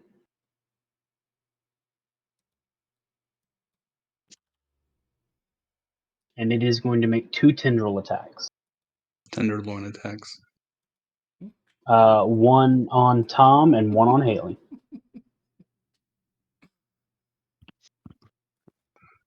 Grab my hand. Tom, that's a 19 to hit. It does. Haley, that misses. You're fine. Don't worry about it. And Tom, that's 8 damage. For record keeping purposes, I'm 11 out of 60. Duly noted. Tyler, it is your turn. Haley, you're on deck. Okay, let's see. 1 second.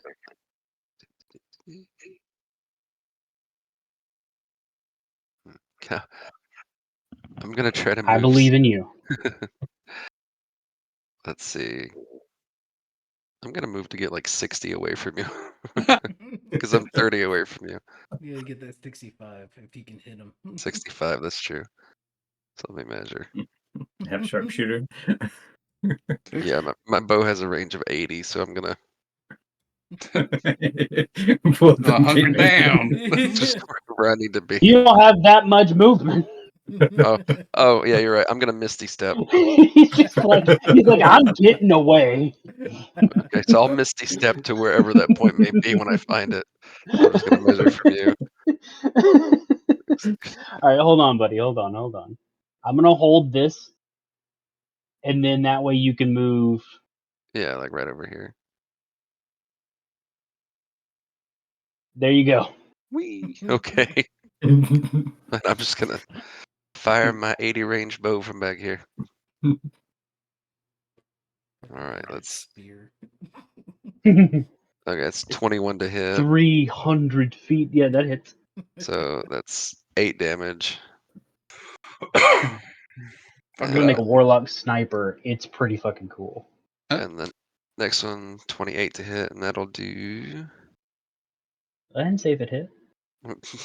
It hit. 28. And that'll be 6 damage. I'm gonna go to McDonald's. Anybody want some hash browns? I'm just gonna hide out back here. Y'all almost have this. Haley, it's your turn. Cool. I mean, call. He does have one more legendary action.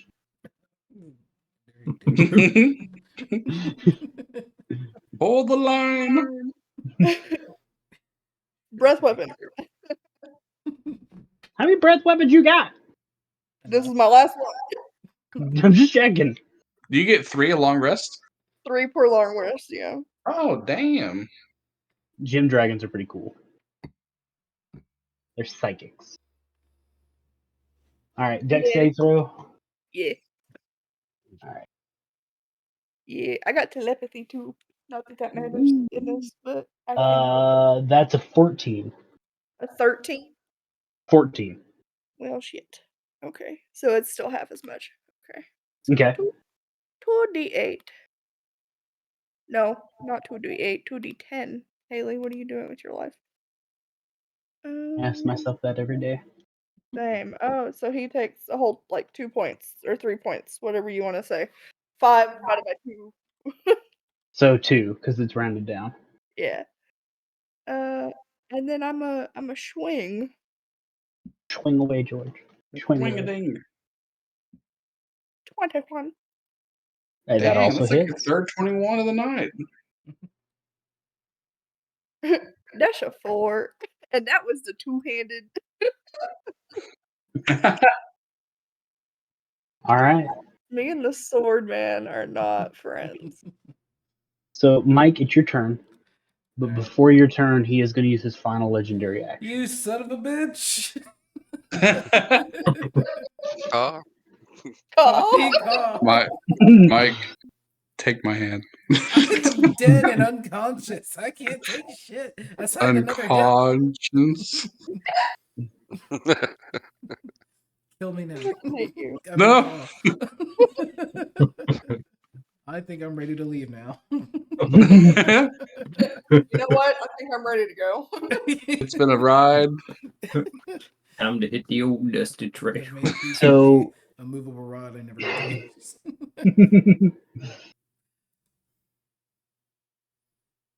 So he pulses Ew. with a orange and red light. And a large sweeping tendril comes out from behind him and swings across. So this is gonna be Haley and Tom. And Mike, are you within 10 feet? Nope. I'm Look also at that. laying down on the ground, so like I feel like I'd be like unconscious if I feel the waft of wind fly above me. What's your health points at, Mike? Mock 0. Okay, so you were at what's your max HP? I don't know. It's at 0. I can't see it right now. Okay. It's just a little frowny face. So this is a swing that will hit just Haley and Tom.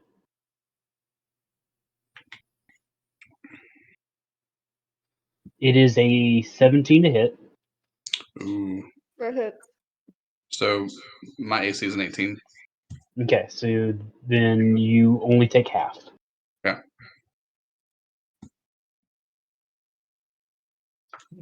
That'll be 30. So you both take, because Haley, it's a physical attack, so you also take half. You both take 15. Okay. Okay. Yeah, it's not bad. I'm down. Was Mike, it is your turn with Tom on deck. Okay. Let's go roll me a little d20. Give me a little bitty of a 6. fuck? What do That I is a add? fail. Do I add anything to that? No. No. Okay. Anyway, we gotta say I'm at 0. Then Tom, it's your turn. Rapidly Misty steps back. Mike, I see your 6 and raise it a nat 20. Oh, fuck. Tom, you stand up with 1 health. Tom, you can take my hand now. You look at this thing dead in the eye and say, I didn't hear no bell. Fuck out of there. Now that's my whole turn though, right? Sure is. Yep. It is the Damn. lair's turn. And the lair does nothing. Austin, it's your turn. All right, here we go. Haley's still there, so is that advantage? Yes. Big money. 23. It hits. What's the minimum amount of damage you can do? Minimum amount. So with the first attack would be 5, and with sneak attack, minimum would be 4, so 9. Okay. That's good enough for me. So as you ready your blade, one friend is down, one is barely standing. You throw with an accuracy to which you've never had before, and drive it straight into the face of this thing. And it careens backwards. No, Haley's not down. I thought she was down. No, I'm at like 27 out of 68. I thought you were unconscious too, so I was like, I heard one friend is down. I was like, I guess he's just not friends with Haley.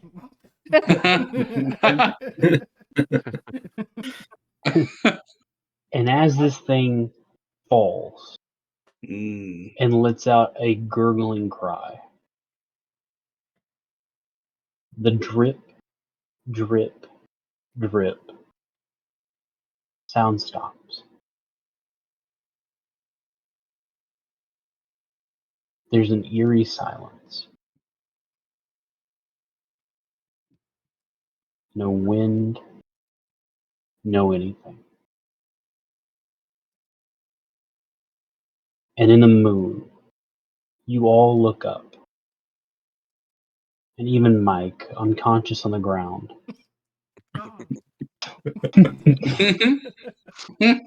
Helped up by his friends, you see an eye open on the moon, and it stares, unblinking, at all of you. And then you hear 3 drip, drip, drip. A sound so loud your ears pulse with it. And then the moon goes out. The world goes dark. Tom made a fart. Damn it. The sound of the moon going out. Deflated balloon.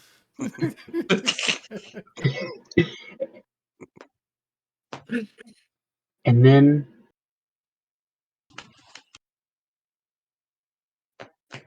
all of you wake up. What? You're in your beds. You're on a boat. It's bright outside. The sun is shining. You hear gulls. The day is warm. The lanterns are no longer lit. You hear the hustle and bustle of people above you. The ship is full.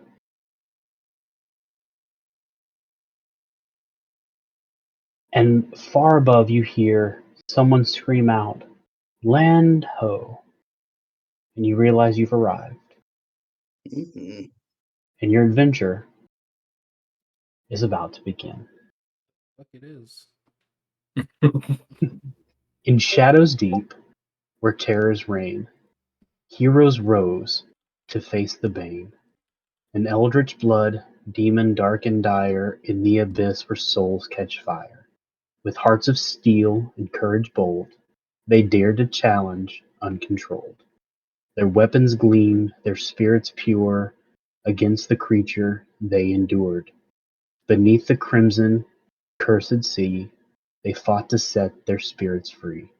The demon's maw, a fearsome sight, yet heroes stood to face the fight.